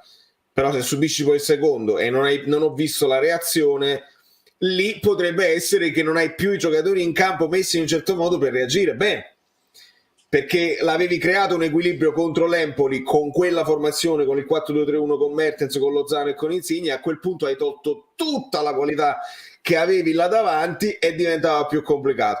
Io mi sono spiegato solamente l'inserimento di Zielinski al posto di Lozano come sostituzione psicologica, perché Spalletti ci sta dicendo che Zielinski deve recuperare forze mentali più che fisiche, e quindi farlo entrare in una partita quasi acquisita lo fai viaggiare sul velluto e l'avresti recuperato in una vittoria facendolo far parte di questa vittoria. Io così me lo sono spiegato, perché tatticamente, come non ci sta piacendo Elmas, e non è possibile che possa piacere a Spalletti Elmas sulla destra, Zielinski è la stessa storia, è un po' più ambidestro Zielinski, lo sappiamo, ma non ha quello spunto per fare l'esterno destro. Sasà, noi esaminiamo costantemente i movimenti e la posizione dei giocatori del Napoli, la linea di centrocampo, la linea difensiva. Mi spieghi perché questa partita il Napoli parte in tutto il primo tempo con un baricentro di 48,6 metri, la media dei primi tempi del Napoli è 51-52 metri, quindi è dietro di 4 metri. È un merito dell'Empoli o una indicazione di Spalletti? E la cosa grave è che il Napoli solitamente poi guadagna altri 2-3 metri nel secondo tempo, sale ancora di più, e invece il Napoli rimane praticamente, fa un metro più avanti, ma rimane lì. Allora Antox, il problema per me sta tutto nello sviluppo. Allora, cosa è successo? Quando tu non azioni bene le catene, in questo caso la catena che doveva muoversi era quella di Zanoli, molto probabilmente per una scelta anche in base a Lorenzo Insigne. Vi spiego anche perché. Se guardiamo le posizioni prima, abbiamo visto che Lorenzo Insigne, quando giocano Mertens ed Osimhen, tende a stare un po' più dietro. È fisiologica sta cosa. Se vedete, questo è in fase di non possesso, ma se metti anche in fase di possesso, ti faccio vedere che sta sempre un po' più dietro Insigne. Perché? Perché quando tu, diciamo, prospetti un eventuale, come posso dire, 1 contro 1 e c'è un giocatore in più a palla scoperta, uno dei due esterni deve mantenere la linea del centrocampo. Qua stiamo andando un po' troppo forse nella tecnica, Però questo lavoro cosa porta? Porta allo sviluppo sull'altro lato del campo, perché questo lavoro lo deve fare un esterno a tornare indietro e Lozano invece a spingere. Quindi era questo il movimento che ti creava la costruzione. Perché il baricentro basso? Perché non è andato in porto quel movimento. Allora se tu perdi l'offensività di Zanoli, in automatico il Napoli si ritrae, perché non trovando quell'uscita non riesce a sboccare il fraseggio. Si è capito o no? Sì, sì, assolutamente sì, assolutamente sì. Per quanto riguarda gli XG, come detto anche da Valerio, chiaramente sono saliti nel momento in cui il Napoli ha spento completamente l'interruttore, e sono saliti a 1,7 per l'Empoli contro 1,3 del Napoli. Come sono distribuiti gli XG? Victor Osimhen 0,5, Lorenzo Insigne 0,5, poi vedete Lozano 0,1, Mertens 0,1, Fabian Ruiz 0,1, Anghissa 0,1. Io mi fermo un attimo su questa analisi per dirvi: l'anno prossimo, a detta di molti, Osimhen è sul mercato, Insigne se ne va, e quindi in questa partita già un XG è volato. Lozano se ne ha da 0-1 e se ne va anche Lozano. Mertens non rinnova, 0-1, se ne va pure Mertens. Fabian Ruiz è il giocatore che nel nostro sondaggio, Sasà, è scomparso appena finito il sondaggio, Sasà, o l'hanno cacciato ti hanno cacciato dal... Fabian Ruiz è il giocatore che per tutti deve essere venduto. A questo punto rimangono Anghissà probabilmente e Marui, quindi un XG di questa partita sarebbe stata l'anno prossimo, sperando che poi con l'innesto di qualche giocatore interessante, attualmente avremo uno 0-2. Quindi andiamoci piano con questi sondaggi sulle vendite di questi calciatori. Poi vi ho portato una cosa interessante, la dissi l'altra volta, non ve la feci vedere. Kevin Malquis. A me dispiace puntare il dito sui calciatori, perché se un calciatore viene messo in campo in un determinato momento e non ha la condizione mentale, psichica, fisica, quello che volete, per me non è mai colpa del ragazzo. Anche se il ragazzo non è dotato tecnicamente e non è compatibile col campionato di Serie A, se tu lo metti in campo è sempre colpa tua, non è mai del ragazzo. Se qualcuno mette in campo me e mi fa giocare contro il Real Madrid, è un criminale. Ecco. Detto questo, fatta questa ovvia e dovuta premessa, questa è la storia di Malquis da quando fa il calciatore, dal 2008-2009 fino al 2021. Io conto 1, 2, 3, 4, 5, 6, 7, 8, 9, 10, 11, 12 passaggi di squadra. Questo ci fa capire che è un giocatore quantomeno che non si integra molto bene con le formazioni in cui va a giocare. Non ruba l'occhio al suo allenatore, diciamo, che poi si incatena per trattenerlo. Molti mi diranno: sì, ma lo fa anche Zlatan, che cambia una formazione. Lo faceva anche Bobo Vieri, che cambiava una formazione, ma sono casi chiaramente non paragonabili. Vinceva prima tutte le competizioni in quella squadra, spaccava le porte. Mostrati i dati, come facciamo sempre, diamo i numeri, io voglio l'interpretazione. Vale. Sì.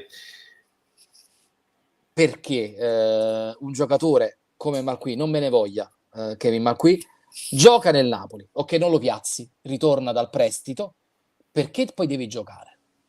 Allora, per fortuna c'è stato un periodo l'anno scorso dove noi potevamo vedere gli allenamenti di Di Maro da vicino, eccetera, eccetera, l'anno scorso, quest'anno, e abbiamo visto un passaggio dove Gattuso, che non ha filtri, scherza. Gattuso è uno che ha sentito Gattuso ha sistemato l'ammutinamento, ricordiamo, quindi è uno che conosce ed è fresco dalle dinamiche da giocatore. Gattuso scherza con Malquis, Gattuso lo rimprovera scherzando, con la faccia dura ma comunque con confidenza, ha cercato in tutti i modi, purtroppo non gli ha dato garanzie. Ciao. Spalletti c'ha questa gambetta, Malquis, il cross frizzantino, eccetera eccetera, però quando è venuto meno Di Lorenzo si è preferito Zanoli, che è esordiente a tutti gli effetti. Zanoli alla gastroenterite e non si allena, non fa la rifinitura, non fa l'ultimo allenamento, si preferisce Zanoli a Malquis con la gastroenterite. È evidente che a questo giocatore manca qualcosa che convinca gli allenatori e dargli fiducia. A questo aggiungo, come vai in campo? Come vai in campo quando sai che Zanoli è più considerato di te? Ci vai anche distratto, ci vai senza motivazioni, ci vai oramai un po' depresso mentalmente, eccetera, eccetera, e può essere pure che una volta ti viene di fare la reazione e fai la grande partita, e un'altra volta dici vabbè, quello che è, che tanto il mio futuro non è qui, non ho un contratto, e quindi questo poi è la storia di Malquit. Vai Sassi. Tuanzebe ha fatto una semifinale di FA Cup da terzino del Manchester United, da terzino destro, quindi poteva giocare addirittura Tuanzebe. È il motivo per cui io dicevo perché lo fai, Spalletti, entrare in questo momento delicato, perché era un momento delicato. Non potevi prevedere, insomma, che succedessero quei minuti diciamo da suicidio, però comunque il 2-0 in un campionato abbastanza diciamo tirato come quello di Serie A, insomma tutto può accadere, ed era la considerazione, insomma, che vi chiedo, per questo vi ho portato questa statistica. Ha tirato la monetina, perché Spalletti lo dice anche in conferenza: mo chiedete di me, e perché non mi chiedete di Tuanzebe? Vuol dire che nella sua mente gli è passata anche l'ipotesi fare entrare Tuanzebe a posto di Zanoli.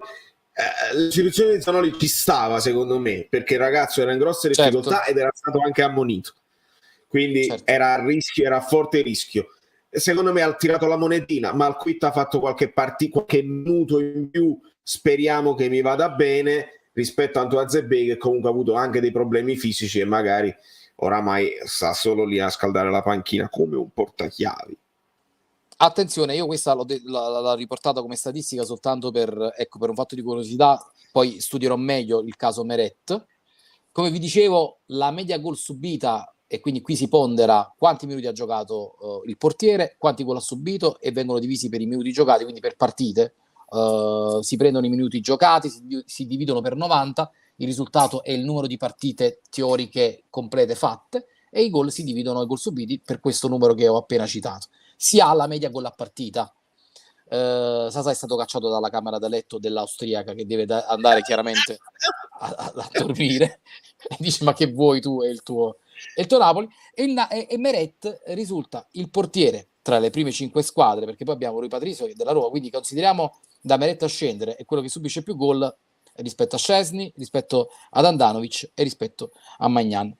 Per quanto riguarda invece la percentuale di passaggi completati a partita, la cosa che vi dicevo prima, al primo posto c'è proprio Alex Meret, con 88,5% di percentuale di passaggi completati a partita, quindi è il portiere più sollecitato dalla sua squadra. Fatta questa premessa, io vi volevo addolcire la pillola, come vi ho detto, facendo l'analisi del campionato, della classifica del campionato di Serie A, considerando prima le prime 30 partite, quindi considerando le ultime 30 partite, quindi ne abbiamo fatte 34, quindi cancellando le prime 4 partite di campionato, considerando le ultime 30, il Napoli sarebbe stato quarto, qui a sinistra. Considerando le ultime 25, il Napoli sarebbe stato quinto. Considerando le ultime 20, il Napoli sarebbe stato settimo. Sono andato di 5 per volta. Considerando le ultime 15, sarebbe stato quarto. Eccolo qua. Considerando le ultime 10, il Napoli sarebbe stato decimo. Cioè è decimo, è decimo. E considerando le ultime 5, il Napoli continua ad essere decimo. Io mi chiedo come abbiamo mai pensato che questa squadra avesse potuto vincere il campionato, e questa cosa andiamo dicendo un po'. Certo, ci abbiamo creduto perché stavamo a un punto, ci abbiamo creduto per quella penultima, non l'ultima, non la penultima, la terzultima, quando il Napoli arriva quinto. Che cos'è? Arriva quinto? Esatto. Vedere.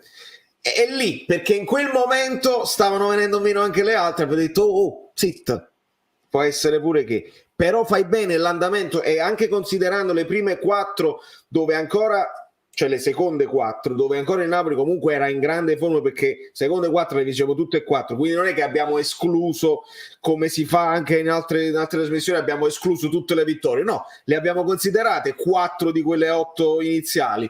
E comunque la media non ti porta a essere mai in lotta per lo scudetto, quindi questa è onestà, questa è analisi onesta dei numeri, e il sogno il tifoso lo deve avere, il famoso è finita quando è finita, è giusto, è romantico, è necessario, perché altrimenti che ce lo guardiamo a fare?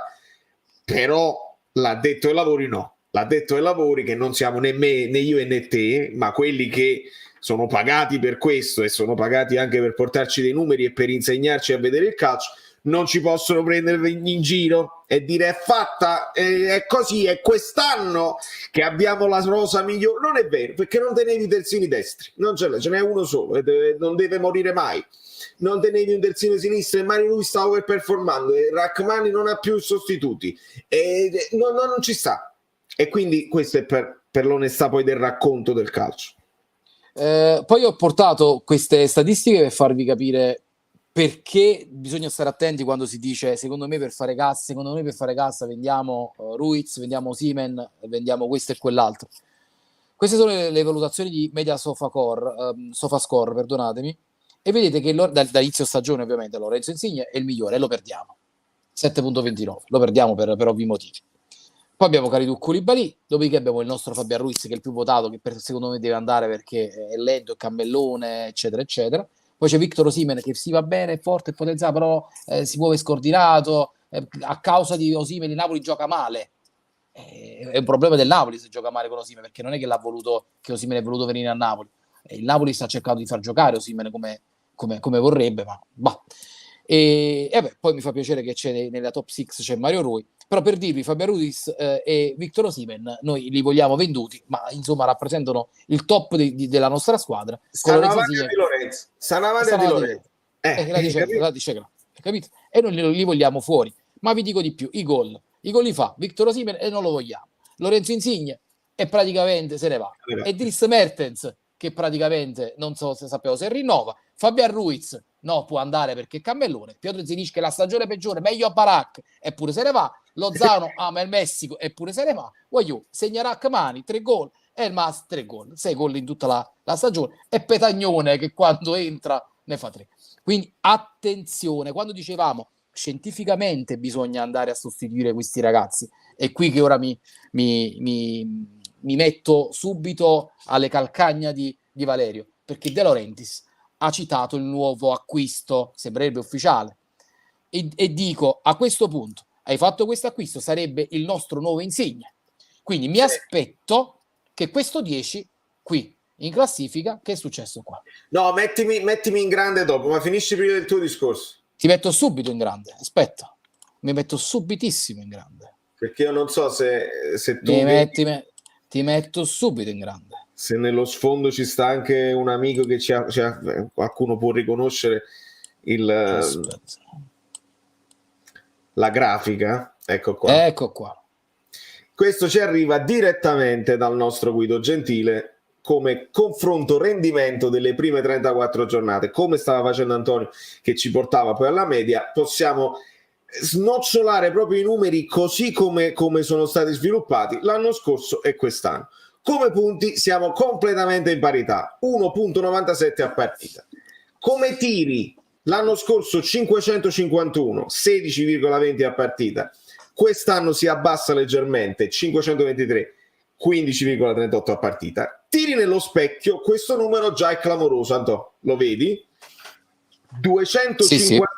Nello specchio l'anno scorso, 174 nello specchio quest'anno, quindi sono quasi praticamente 2 tiri in meno a partita nello specchio. Se non tiri nello specchio non segni, non c'è dubbio. Ed ecco che si spiega: i gol fatti dell'anno scorso erano 74, i gol fatti di quest'anno sono 61, quindi sono ben 13 gol in meno. I rigori erano 7 l'anno scorso e 12 quest'anno, quindi anche i gol fatti sono ben 5 gol in più sul rigore. Percentuale realizzativa era più bassa l'anno scorso perché tiravamo di più nello specchio, e quindi 29.48 e 35 quest'anno. I pali, siamo sempre in grandi numeri sui pali, 17 l'anno scorso e 19 quest'anno. Ritorniamo insieme perché magari possiamo sviluppare il resto dopo, altrimenti diventa... Sì. No, è interessante perché poi con Guido condividemmo un'analisi settimana scorsa, quindi vi invito anche, perché è molto interessante quanto ho studiato la settimana scorsa insieme a Guido. Gentile, quindi trovate nella puntata 25 su Caffè Napoli. Stavolta c'è solo su Caffè Napoli TV perché ancora non andava in onda su Caffè Napoli 1926, e abbiamo scoperto che rispetto all'anno passato il Napoli ha una tendenza a tirare da 3-4 metri più dietro più lontano rispetto all'anno passato. E questo chiaramente condiziona anche la capacità realizzativa, perché 3-4 metri capirete che possono sembrare non tanto una lunga distanza, una distanza incolmabile, ma insomma influisce la velocità del tiro, la precisione e quindi anche poi la realizzazione vera e propria. Io ritorno un attimo sulla... voglio dire, io l'interpretazione chiaramente non voglio darla soltanto, determinarla con la distanza dal tiro, perché poi andando a fare questa analisi abbiamo scoperto che il Milan è la squadra che tira da più lontano di tutti, che tutti i tiri, o meglio per essere più precisi del Milan, sono mediamente più lontani rispetto a quelli di tutte le altre squadre di Serie A, eppure il Milan è primo in classifica. E però l'esame... si è abbassato assai nelle ultime partite. Si è passato assai dell'ultima partita, però c'è da dire che questo è quello che stiamo analizzando, il confronto tra il Napoli di quest'anno e quello dell'anno scorso. Quindi se l'anno scorso il Napoli segnava, perché segnava da più vicino, e ora non segni, può essere che quello è il problema, perché i nostri giocatori magari sono più precisi quando più ti avvicini. E questo è quanto. Ritorno, Vale, nel frattempo che io recupero la mia bella statistica che ti ho eliminato, io voglio farti un po' di domande. La prima è proprio sul georgiano, così me lo chiamano perché chiaramente la pronuncia è abbastanza complessa. Georgiano è più facile. E mi dicono Kvaratskhelia. Bisogna togliere la K, però era l'accento sulla I, se bisogna metterlo, non lo sappiamo, però credo che sia non lo so. Sì. È l'acquisto giusto secondo te? Io te la aggiusto un attimo. È la mentalità del mercato giusta? È così che dobbiamo operare? Sì, anche perché non credo che abbiamo molta scelta, perché giocatori già fatti e finiti, secondo me, se hanno altre possibilità non vengono a Napoli in questo momento, perché dimostriamo tutti gli anni che non lottiamo per vincere, e quindi perché dovrebbero venire a Napoli? Il Napoli è un punto, dobbiamo accettare che è un punto di passaggio per molti giocatori che vengono, si fanno le ossa, si dimostrano di essere decisivi a Napoli e possono spiccare il volo, come è successo in passato. Per me Kvaratskhelia ci ha dimostrato dagli highlights di avere dei colpi importanti, visto che noi diciamo sempre bisogna vederlo nel campionato italiano, però stiamo pure vedendo il campionato italiano. Bravo, non vederlo nel campionato, forse è meglio non vederlo nel campionato. Siamo talmente più forti e impossibili rispetto al campionato russo? Non saprei in questa fase storica, quindi Kvaratskhelia potrebbe confermare quelli che sono i loro colpi, se non gli chiediamo probabilmente eccessiva fase difensiva e lui va in confusione perché deve pensare assai a difendere, un po' di libertà, e potremmo secondo me vedere un esterno sinistro con caratteristiche diverse da Insigne, che quindi punta più la porta rispetto al fraseggio. Angela ci chiede, dice: io conosco il pensiero di Vale in merito, quindi il vostro Mertens rinnova, quindi è rivolto a noi, però io non conosco il tuo su Mertens, quindi tu pensi che Mertens... No, e io ho sentito le parole, cioè mi hanno mandato questi tweet girati dai vari blog, così, allora è fatto, tutti contenti e positivi. Io dalle parole di De Laurentiis non avverto questa positività incredibile. Ha detto: mi devi dire tu quando, non quanto, quindi c'è l'accordo per risentirsi, per vedersi, quando oramai si poteva fare, si è potuto, c'erano anni e anni per farlo, non è che uno deve arrivare fino alla fine, e se arrivi fino alla fine non depone a favore del rinnovo, perché molto spesso si porta poi a non arrivare ad un accordo. Il quando l'abbiamo capito, e il quanto Mertens è chiaro che ama questi colori, ama la città, lo sappiamo, però non lo puoi nemmeno mortificare, e se veramente hai intenzione di mortificarlo non lo sappiamo. Vale, proprio la domanda è per te, questa è bellissima. Sostituto, perdonami, ho scritto malissimo perché me la sono riportata, perfetto. Perché Spalletti sostituisce l'unico che poteva star dietro ad Osimhen? E poi se convieni che Mertens sia l'unico che può star dietro ad Osimhen.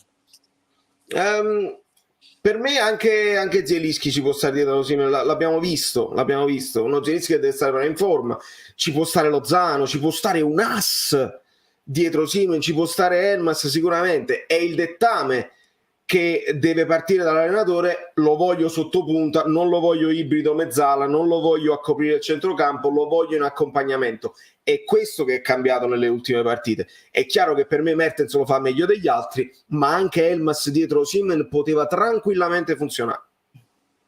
A rafforzare quanto detto sull'importanza purtroppo dei giocatori che stiamo dicendo che probabilmente potrebbero lasciare i Napoli, quindi Victor Osimhen, Lorenzo Insigne, Dries Mertens, Fabian Ruiz. Ci sono gli assist, vedete che Lorenzo è al primo posto con assist, Mario Rui 5, grande Mario. Sì, no, è chiaro, non c'è dubbio su questo. Aggiungo per completezza, è chiaro, so che Elmas era infortunato, parlavo in generale, non per la partita con l'Empoli. Lì è la classica sostituzione di Spalletti che abbiamo imparato a capire, un po' conservativa, un po' senza coraggio, quella di Icardi Santon. Si è bloccato pure Andox? Siamo rimasti da soli, amici bellini? Potrebbe anche succedere. C'è gente che non riesce a rientrare, gente che va in difficoltà. Non riesco ad entrare, mi dice anche l'amico Bellino. Io poi non gestisco io, perché in questo caso così sta venendo meno. Ok, prendo in mano la palla, ma mi dovete vedere piccolino perché non posso gestire. Teneva una bella espressione quando è andato in crash, Antonio, è vero. Anatema, benissimo. Muoiono le statistiche perché i numeri lasciano il tempo che trova. Datemi un cenno se riuscite a sentirmi. Ho avuto credo un down sulla diretta. Quest'oggi la connessione la sta facendo davvero da padrone. Sì, ma perché c'è pure Guido che sta cercando di entrare, non riesce, è veramente un macello. È perfetto, quindi io spero che mi state seguendo, ma Sì. veramente sta succedendo l'impossibile. Ma anche a te, Vale, è un problema nostro di StreamYard? Io non lo so. No, ma non va niente, tutto nella il mondo. confusione. Sono gli hacker russi. No, è bello che nella tutto confusione Sasà ti sei intrufolato in questa confusione totale. No, ma si sta bloccando dappertutto. Ho chiamato un mio amico in Messico che anche ha problemi di linea. Lozano? Perfetto Sasà. Non lo so, io continuo, vedo Valerio che lancia delle nuove statistiche. Vale. No, è per la completezza, perché avevamo parlato della fase offensiva dell'anno scorso, il confronto con quest'anno, fase difensiva, tiri subiti l'anno scorso 340, tiri subiti quest'anno 368, quindi la fase difensiva di Spalletti sì, ma ne abbiamo subiti di più, attenzione, tiri nello specchio subiti 138, quindi ne subivamo di più nello specchio e di meno quest'anno, quindi ci tirano ma sono probabilmente meno pericolosi, ecco perché subiamo 30 gol invece che 38 l'anno scorso e subiamo un solo rigore, questo è pure importante, non facciamo, il Napoli non fa fallo e quindi non fa falli nemmeno in area, 5 rigori l'anno scorso, un solo rigore quest'anno, questo sempre senza considerare le follie arbitrali che ogni tanto capitavano. Diamo la buonasera al nostro grandissimo Guido Gentile. Buonasera amiche belline, buonasera amici. Sasà, Antox, Valerio che non vedo che è schermata. È stato coperto dalla tua schermata. Ma non c'è il video perché mi conoscono già, quindi sono meglio i numeri che comunque...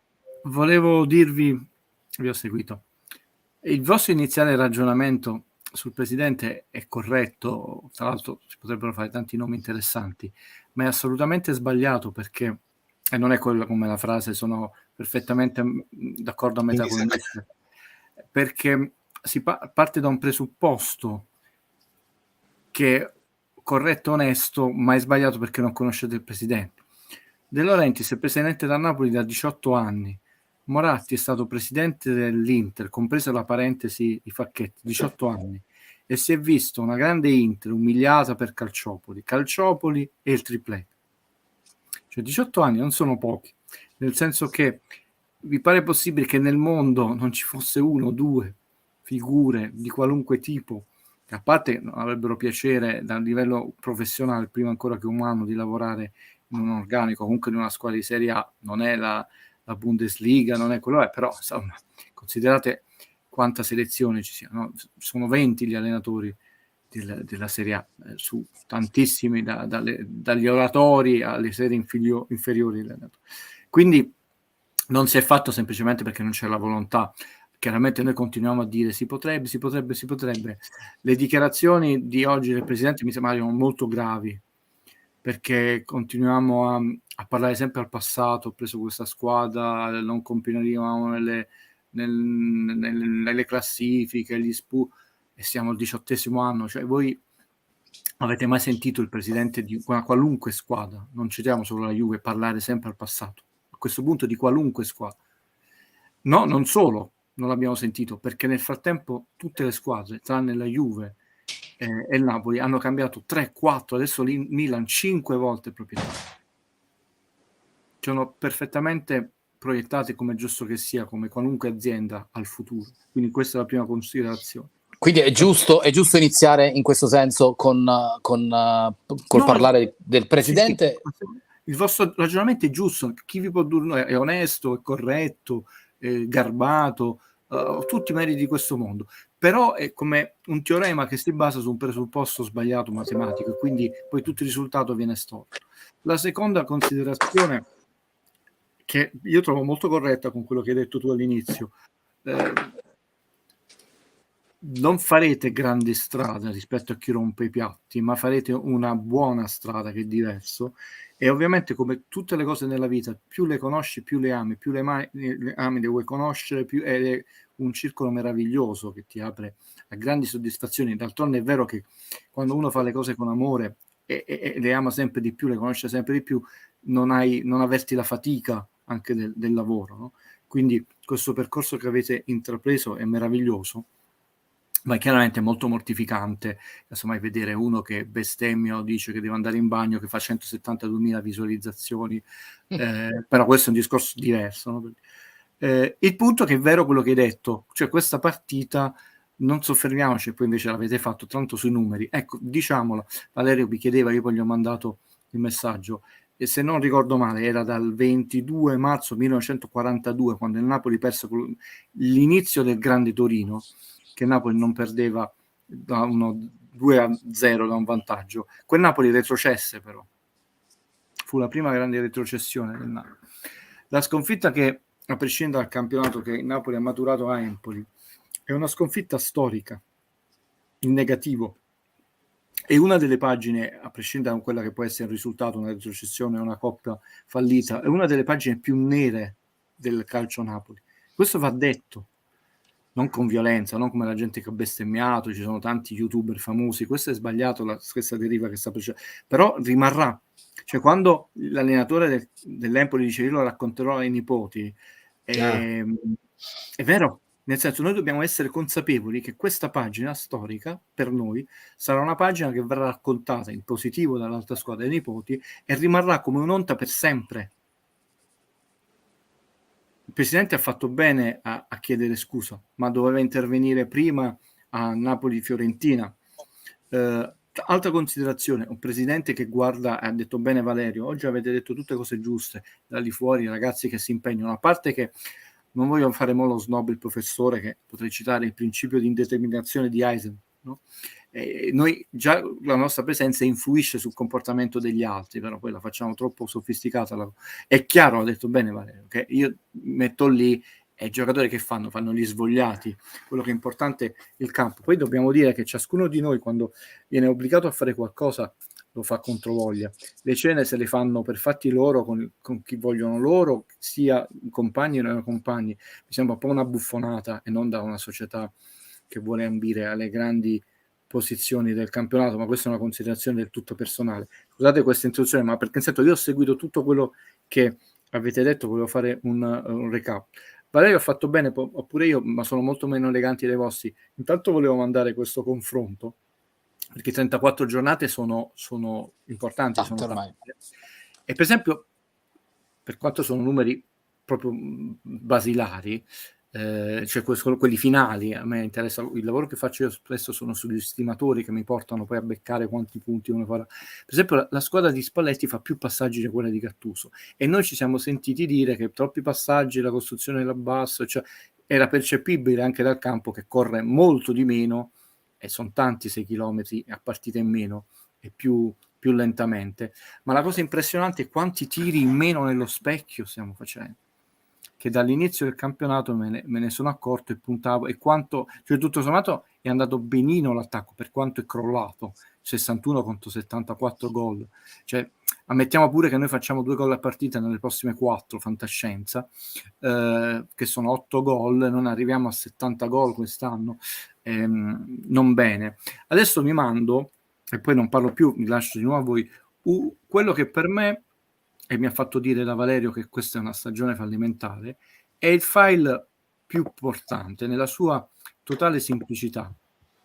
Così lo commentate voi, perché sto sentendo in giro un sacco di opinioni del tutto...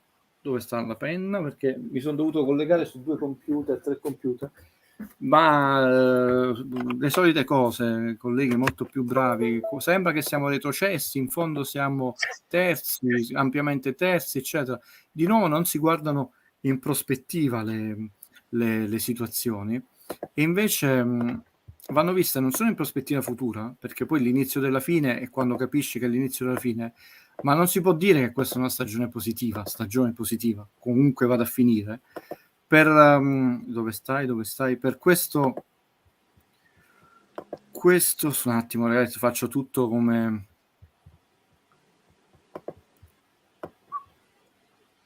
Nel frattempo possono arrivare i like, per esempio. Questo è un momento in cui potrebbero approfittare. Posso integrare la narrazione dicendovi che i tiri totali a partita in porta. Al primo posto c'è Victor Osimhen con 3.3 tiri a partita, Lorenzo Insigne con 3.0 a partita, Irving Lozano 1.7, Dries Mertens 1.4. Probabilmente tutti e 4 l'anno prossimo potrebbero anche non esserci, sì, ma poi ha giocato mezzo campionato Osimhen, ed è il primo. Sì. Mezzo, sì, esattamente mezzo. Valerio ti ha inviato questo file su Telegram? Sì, su Telegram. Ok, non mi è mai stato simpatico come allenatore, come presidente della categoria degli allenatori Olivieri, però sono troppo onesto e amo e rispetto troppo la vita e lo sport per farmi condizionare. Oggi ha lasciato una dichiarazione molto grave, ha detto molti giocatori del Napoli non hanno più voglia e interesse di indossare la maglietta, perciò i numeri di Empoli vanno analizzati fino a un certo punto. Se questo succede in una squadra non ci sta metodo di gioco, sistema di gioco, presidente, allenatore che tenga, è finita la stagione, lo vedremo.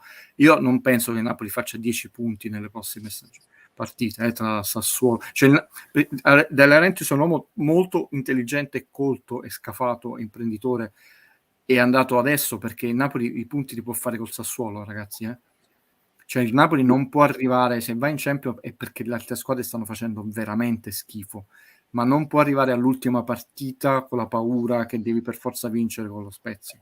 E se no Napoli Spezia. Guido, controlla che me l'hai mandato perché non mi risulta su Telegram. Ma che poi sempre per i numeri Napoli deve fare... L'ho mandata a Rita. Scusa, perché lei mi rimandava il link. Sempre per parlare di numeri, il Napoli deve fare 2 punti per avere la matematica Champions. Bastano 2. Non andate a controllare che sì, io penso che ci vada, ma io dissi da Valerio, noi adesso non è una questione di Champions, come tutti stanno festeggiando, e la scelta se finire in maniera decorosa, perché comunque è importante per la dignità professionale, o finire lanciati perché ti serve per il campionato futuro. Se noi analizziamo, ovviamente 43-47 non è un errore perché i dati sono su 43 giornate, al massimo il Napoli farà 47 giornate, cioè da Donadoni-Mazzarri, quando Donadoni fu esonerato, è la peggiore stagione del Napoli, come eppure sentiamo è una stagione lunga, è stata una stagione lunga e faticosa, ma lunga di che? 47 partite. Quando la nostra stagione è fissa 40, 50, 48, 50, 51 è già mediocre. Noi paghiamo dazio perché passiamo dalle 48 alle 53 di Benitez, 5 partite in più, non sono poche, ma soprattutto l'anno dopo 59, e rispetto ai 51-48 di Mazzarri, ricordate che quando noi facevamo la Champions poi Mazzarri arrivava quinto, fare 59 partite, se andiamo a 10 partite, 10-11 partite in più, è quasi un girone. Non è che Certo. di colpo una squadra che è provinciale è abituata a gestire un campionato realmente così lungo. Cioè noi andremo in Champions quest'anno, intanto andiamo a vedere anche quanto è crollata la media realizzativa in gol fatti e subiti, perché è abbastanza bassa e si sta salendo quella dei gol in passivi, però abbiamo sempre detto la fase difensiva di Spalletti. Però noi faremo 47 partite, ragazzi, poche, cioè erano poche di 51-51 di Gattuso, poche, cioè siamo tornati, cioè Sarri che si faceva eliminare subito dalle coppe ha fatto 48-50. Guido, voglio sapere come interpreti questi dati, cioè che è successo? Beh, ma oggi ha detto il presidente praticamente ha creato l'alibi alla squadra, ha detto a me non interessa la Coppa Italia, e si è vista l'umiliazione. Io da Valerio lo dicevo, la Fiorentina sta giocando veramente male, io la guardavo, l'ho guardata perché io mi aspettavo la sconfitta a Firenze con l'Empoli, sta giocando malissimo e tutti, grande Fiorentina, la Fiorentina sta giocando male da un sacco di tempo, ha vinto al San Paolo, questo è un campionato mediocre, ma perché il Napoli ha finito la stagione, ragazzi. Il Napoli ha finito la stagione, vedremo queste ultime 3 partite. Però a Firenze se vincevi la stagione non era affatto, era tutt'altro che finita. Che problema c'è? Hai ragione tu, però noi dobbiamo uscire da quest'ottica di quelli là che dicono se Milik segnava i libri in tribunale. Noi dobbiamo sempre, vi fate bene con i numeri voi, non è successo, cioè tu hai perso ed hai perso in maniera illegittima, non te la puoi prendere con gli arbitri, non te la puoi prendere col pubblico, con il presidente, hai perso con una squadra che non è in salute. La tua interpretazione di queste performance, diciamo, deludenti rispetto al passato del Napoli, di questo fine stagione? Non c'è più, si è staccata la spina, non c'è più la testa. Okay. E quando non c'è più la testa nella vita, nello studio, nell'amore e nello sport, puoi essere pure Arnold Schwarzenegger quando ha vinto 5 titoli di Mister Olimpia, uno di seguito all'altro. Responsabilità di questo distacco? La società ha raggiunto il suo obiettivo, parliamoci chiaro, ha detto bene Sass, cioè deve fare 2 punti, ma non è detto pure che servano, perché si incontrano Milan, Fiorentina, cioè si incontrano vero, anche 0.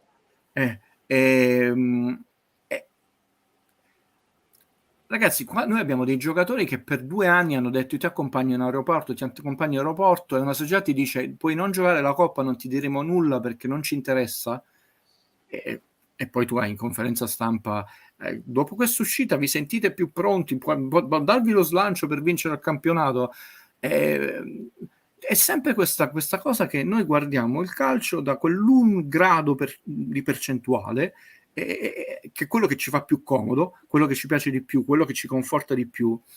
Io mi metto nei panni, cosa che non si potrà mai fare nella vita, di Fabian Ruiz, che non vede l'ora di andare via da Napoli, ma non perché non ama la città, ha fatto amicizia, ma che cosa giochi a fare nel Napoli? Dobbiamo essere giochi perché io il termine che ho usato, e se ci pensate è un termine sofisticato, e l'ho ripetuto in settimana in messaggio privato a Valerio, vorrei capire qual è l'orizzonte sportivo di questa società.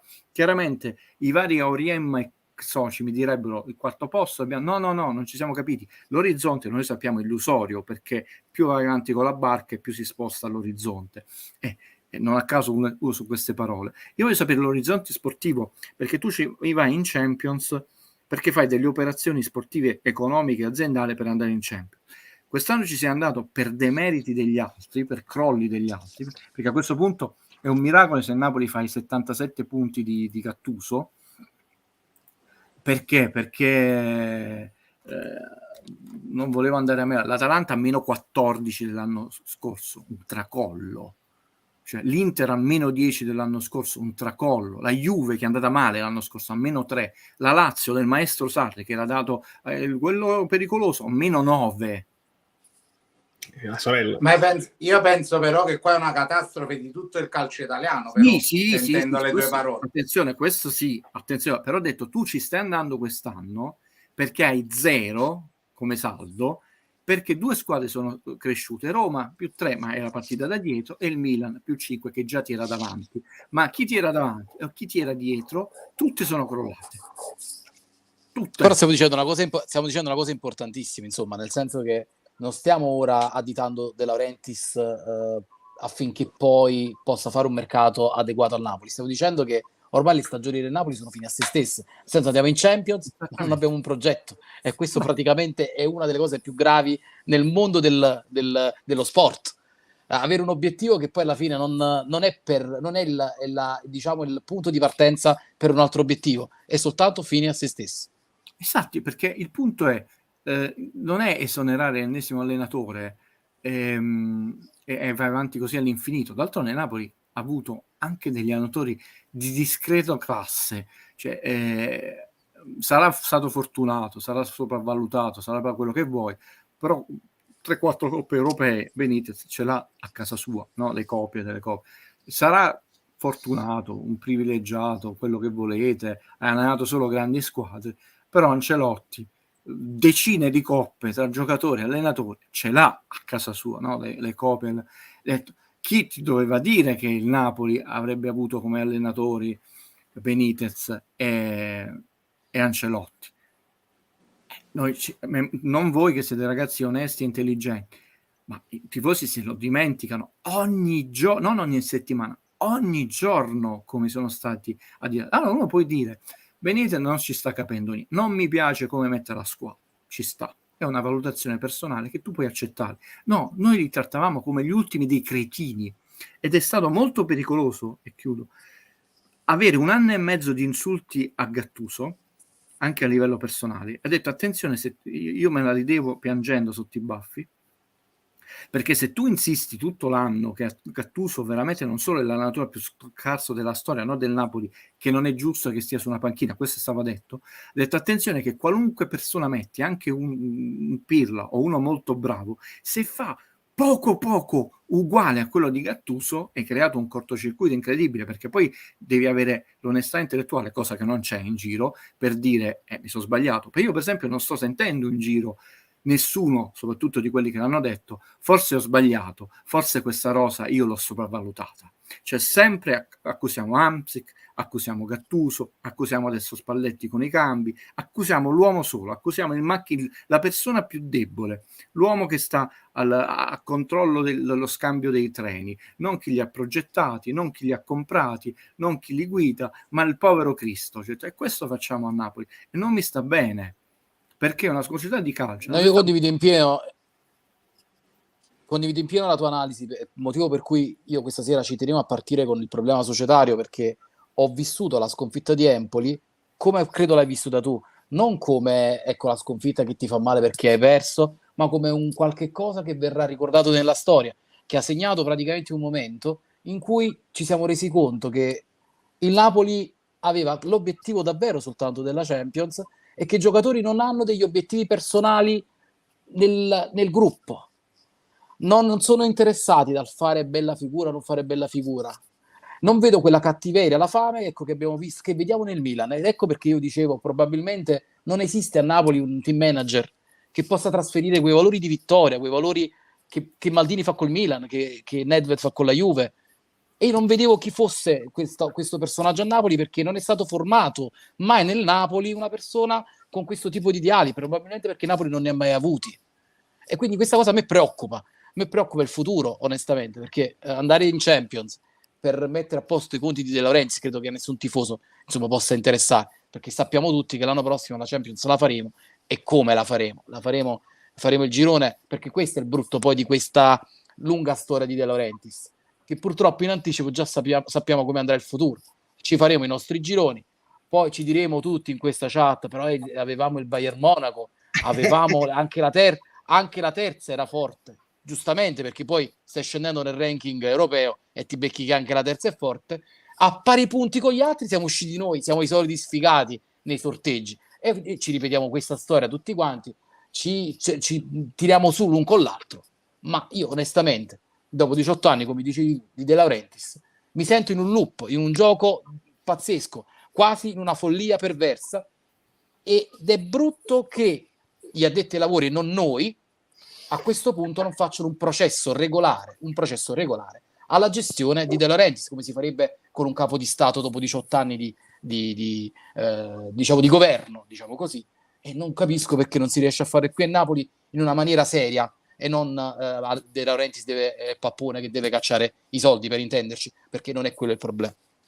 Guarda, io in questo periodo non ho avuto molto tempo, come a volte che poi me le recupero di notte tutte le trasmissioni, me le seguo, e quindi ho sentito negli ultimi notti un po' random recuperandole quelle ultime partite, sono tutte uguali e capisco che potevo non sentirle. Io non lo so, rispettabilissimi i pareri dei colleghi, se poi a un certo punto diventi schiavo di una certa miopia, quindi non riesci a vedere oltre, se è perché comunque tu devi avere rapporti di buon vicinato con la società per gli accrediti, non lo so, però non può essere che un cretino come Valerio ti faccia, lo dico con l'affetto, su 10 cose ormai non mi metto manco io, perché sono più vecchio, c'ho esperienza, su 10 cose te ne becchi 11. Io quando cominciai a frequentare con lui ho detto guarda che poi alla fine sarà molto facile analizzare il calcio, quando uno toglie la nebbia dal cervello e capisce ma com'è possibile, e sentivo tutto lo stesso loop. Allora ha detto nessuno che abbia detto Presidente, tu hai parlato o del passato o della crisi, non mi hai detto una cosa di domani mattina. Io non voglio sapere da qui a 10 anni, come un grande imprenditore guarda da qui a 10 anni, le imprese si valutano a 20 anni, no? Perché nei 20 anni tu recuperi gli investimenti. Io non dico 20 anni, quelli calcistici, però lui ha parlato. Il fallimento, eravamo scomparsi dalle classifiche lì e cose, c'è mancato che diceva di nuovo i palloni a pestum e la crisi, ci ha messo pure la guerra, come si chiama, che è scoppiata adesso da un mese e non c'entra niente con la crisi del calcio.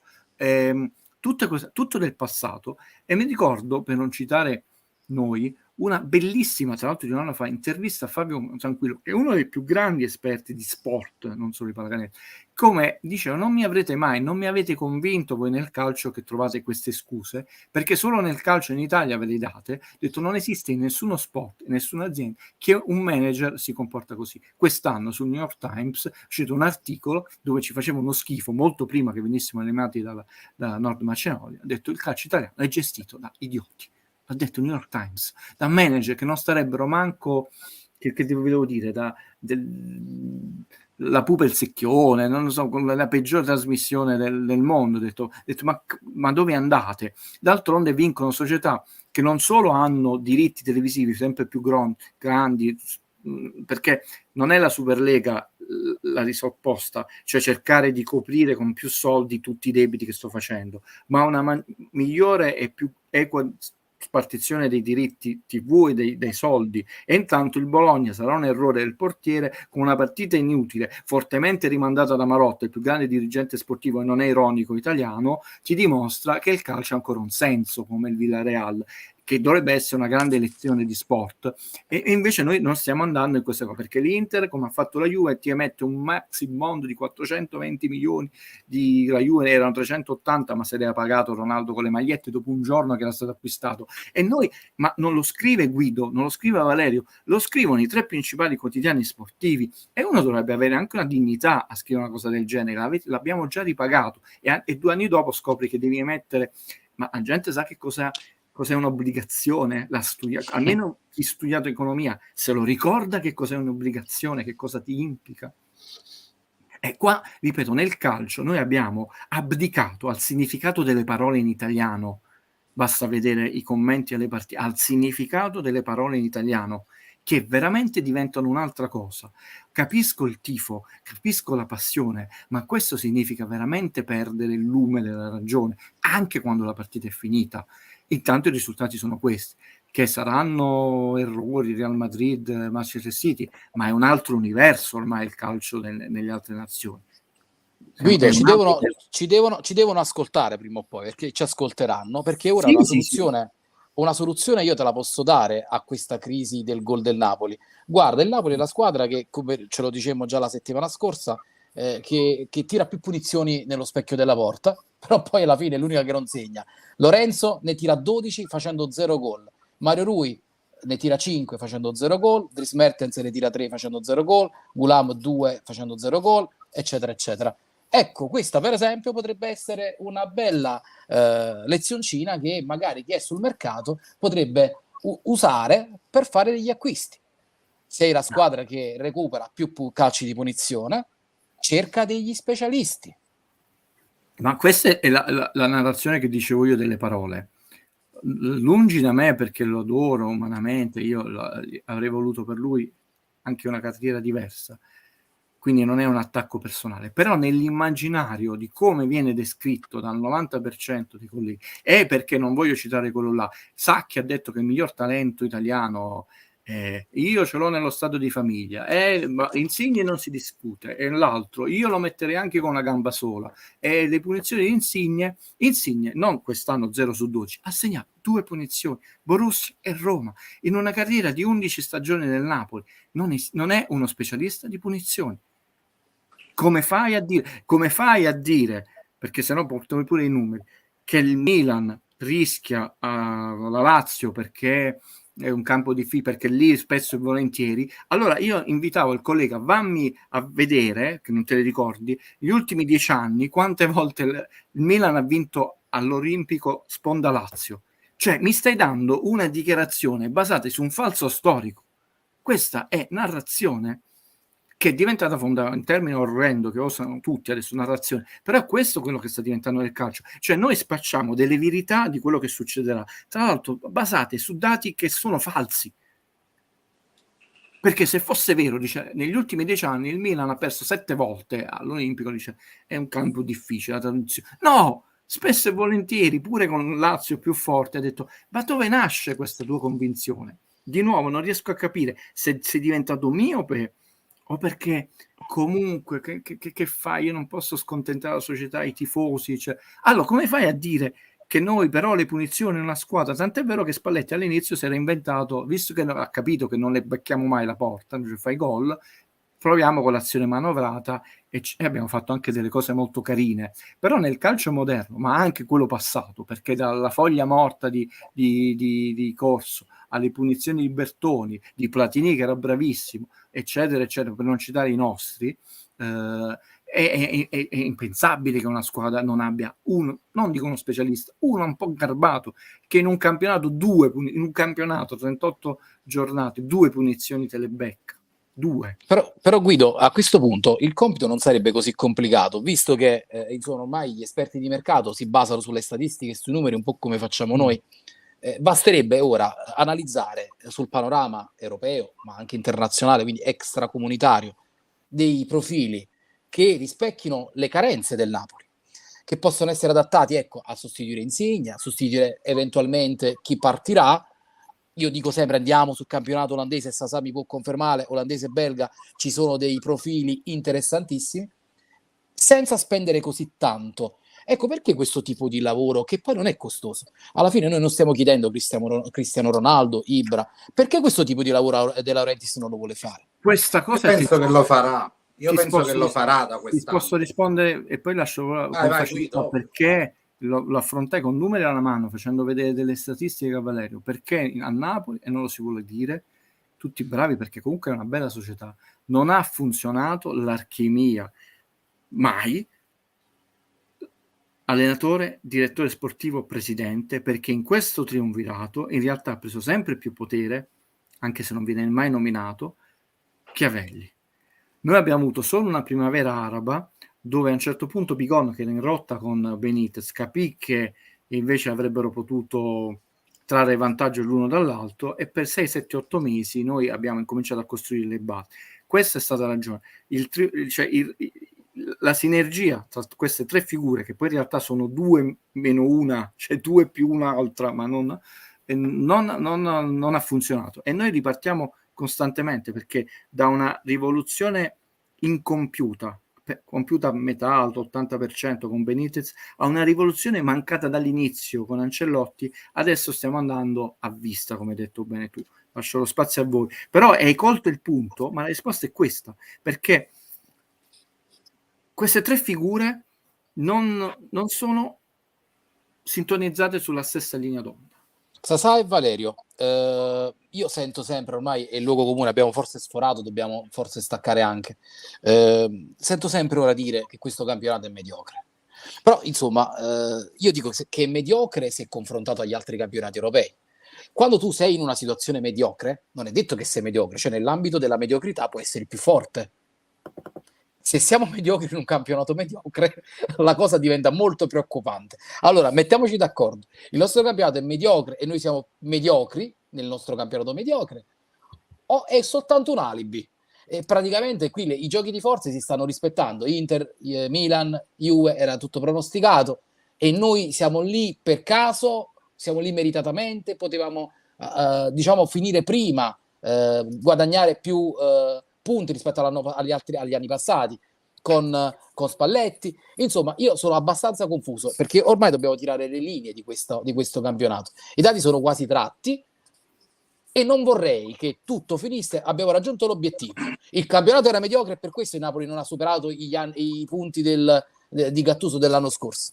E quindi nasconderemmo in questo modo, a mio avviso, i veri problemi che vanno però analizzati. Sasà? Allora, io vorrei avere proprio giusto un minuto perché ci sono due cose importanti che vanno sottolineate. Quella tabella che ci ha fatto vedere ieri Guido ci ha fatto vedere una cosa che è eclatante, che dal 2008-2009 il miglior allenatore per media punti dopo Sarri è stato Gattuso, sta lì, non l'ho visto, non lo invento.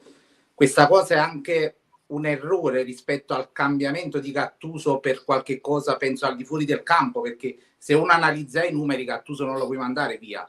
Cioè matematica, cioè quindi l'hai mandato via per altri motivi che non sono quelli di prestazione, perché la squadra, come ci ha fatto vedere bene Guido. Per quanto invece concerne il problema del campionato italiano, io credo che il campionato italiano ad oggi sia anche inferiore a quello turco. Io vedo le partite turche, per me giocano meglio alcune squadre del campionato turco. Però io penso che ora, se usciamo un attimo dal mondo Napoli, che ovviamente conosciamo benissimo, io credo che una domanda se la debbano fare quelle squadre che hanno un progetto ben chiaro, una veduta sul futuro, ma quest'anno sono state altamente altalenanti. Quindi secondo me c'è un problema, perché se fosse stato solo il Napoli, allora magari noi la domanda ce la facevamo e mettevamo alla luce quali potevano essere i problemi. Ma se il Milan stecca, la Juve stecca, l'Inter stecca, l'Atalanta tracolla, ma secondo me qui si deve analizzare un po' qualcosina in più. Però secondo me dobbiamo iniziare a vedere anche un po' negli altri progetti ben definiti, perché quest'anno è stato fallimentare un po' per tutti. Però Vale, proprio per questo motivo che dice Sasà, probabilmente devi pensarla differentemente, nel senso tutti steccano, è il momento mio. Sì, e però lì non hai avuto la forza. Non hai avuto la forza di farlo e questo è stato il momento in cui ci ha dato anche a quelli più scettici un attimo di speranza e dire questo è l'anno in cui stanno scivolando. Il discorso che si fa spesso sull'estero, no? Che rappresenta un unicum all'interno di un sogno in un campionato dove comunque tutti hanno più possibilità, però fu comunque un anno in cui steccarono pesantemente tutte le forze del campionato inglese e l'Leicester fu bravo a essere continuo ad approfittare. E il Napoli, se avesse avuto un pochino più di continuità quest'anno, avrebbe potuto approfittare così. Ma questo discorso lo può fare il Milan, lo può fare la Juve, lo può fare l'Inter, perché a turno tutte quante hanno avuto queste difficoltà. Quindi mi parli di campionato mediocre, io sono d'accordo. All'interno del campionato mediocre il Napoli secondo me ha il posto che si è meritato sul campo. Il quarto e il terzo, ormai tanto lo sappiamo che c'è una grossa probabilità. Secondo me il quarto, e ti dico la verità, per prospettive iniziali, per quello che si è fatto sul mercato, per quello che non si è fatto a gennaio, noi quello meritiamo, ragazzi. Più di quello secondo me non meritiamo. Ci dobbiamo arrivare bene e non ci dobbiamo far nemmeno avvicinare dalle altre. Questo per quanto mi riguarda. Quarto posto, dietro le milanesi e la Juventus in difficoltà, per me più di così non si può fare per quelli che sono i presupposti. E vi devo dare un bacio perché il che fare è improvvisamente apparso sul mio cellulare. Un bacio a Sasà, un bacio ad Antox e un bacio a Guido. Grazie per averci aspettato. Noi chiudiamo a brevissimo anche noi. Vai, Guido, ti voglio rispondere con un esempio. Chiaramente non è nulla contro l'uomo, il singolo esempio, però è sempre un discorso appunto di quadro generale. Napoli aveva giocato la partita mi sembra delle 12:30 all'Olimpico con la Lazio, aveva vinto, c'era Benitez sulla panchina del Napoli, si era un po' rilanciato in campionato, comunque insomma si doveva, visto che la partita quella lì è isolata, almeno parlare un po' della partita. si parlò tipo 0,00000 secondi quella partita, e fu tutto un parlare della stella che aveva preso il Milan, che era un tale Alessio Cerci. Aveva fatto una buonina stagione nel Torino, poi la fidanzata aveva lanciato tweet come si fa adesso, me ne vado da questa nazione, non mi merita, è andato all'Atletico Madrid, ha fatto flop. E mi ricordo una frase, il Milan era pesantemente indietro in classifica, e dei commentatori delle varie TV, ma adesso con Cerci il Milan può puntare, può rientrare nella zona Champions. La Champions è assodata, qualcosina in più. Inviterei a vedere la carriera che ha fatto questo giocatore. Nulla contro di lui, perché sennò sembra antipatico. Di questi esempi, a partire per esempio da Ciro Immobile, che è andato non una squadretta nel Borussia, noi ne abbiamo infiniti, e comunque Ciro Immobile è almeno uno che è rimasto e rimarrà, perché record su record di gol, almeno quella. Però di questi giocatori che hanno fatto una mezza stagionina in un Genova, in un Torino, nel Bologna, ne abbiamo avuto addirittura, perché tu hai preso questo, oscuri la partita delle 12, lo palleggi nel riscaldamento, pre-riscaldamento della partita, e quello sarà il giocatore che forse qualcosa in più. Ecco, noi ci siamo raccontati, e questo è colpevole solo la stampa, non so se per miopia, per interesse, per altre cose, un calcio negli ultimi 10-15 anni che non esiste, per qualità, per intensità, cioè dopo, non me ne frega niente, l'ho scritto, dopo Inter Juventus noi abbiamo sentito o cretinate o le persone siete là, dice, però non abbiamo sentito una persona, che avesse detto guarda, devi farlo così, questo è il VAR, abbiamo sentito quello lì, ripeto, non mi interessa il campionato, per me ogni anno io darei 10 scudetti alla Juve, 15 all'Inter, 20 al Milan, non me ne frega più niente questo del calcio. Mi interessa, cioè, però non creare degli spettatori, dei tifosi violenti, inconsapevoli.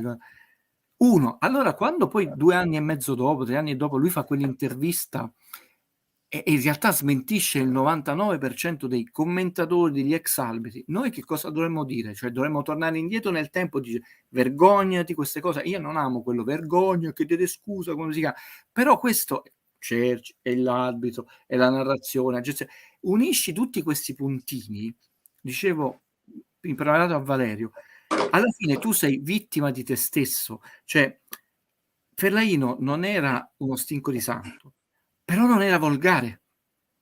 Non a caso tu avevi Carletto Giuliano come capo addetto stampa, non a caso come stampa nel Napoli tu avevi al massimo la simpatia di Necco, la signorilità e la cultura di Tono Chiun, l'affidabilità di come si chiamava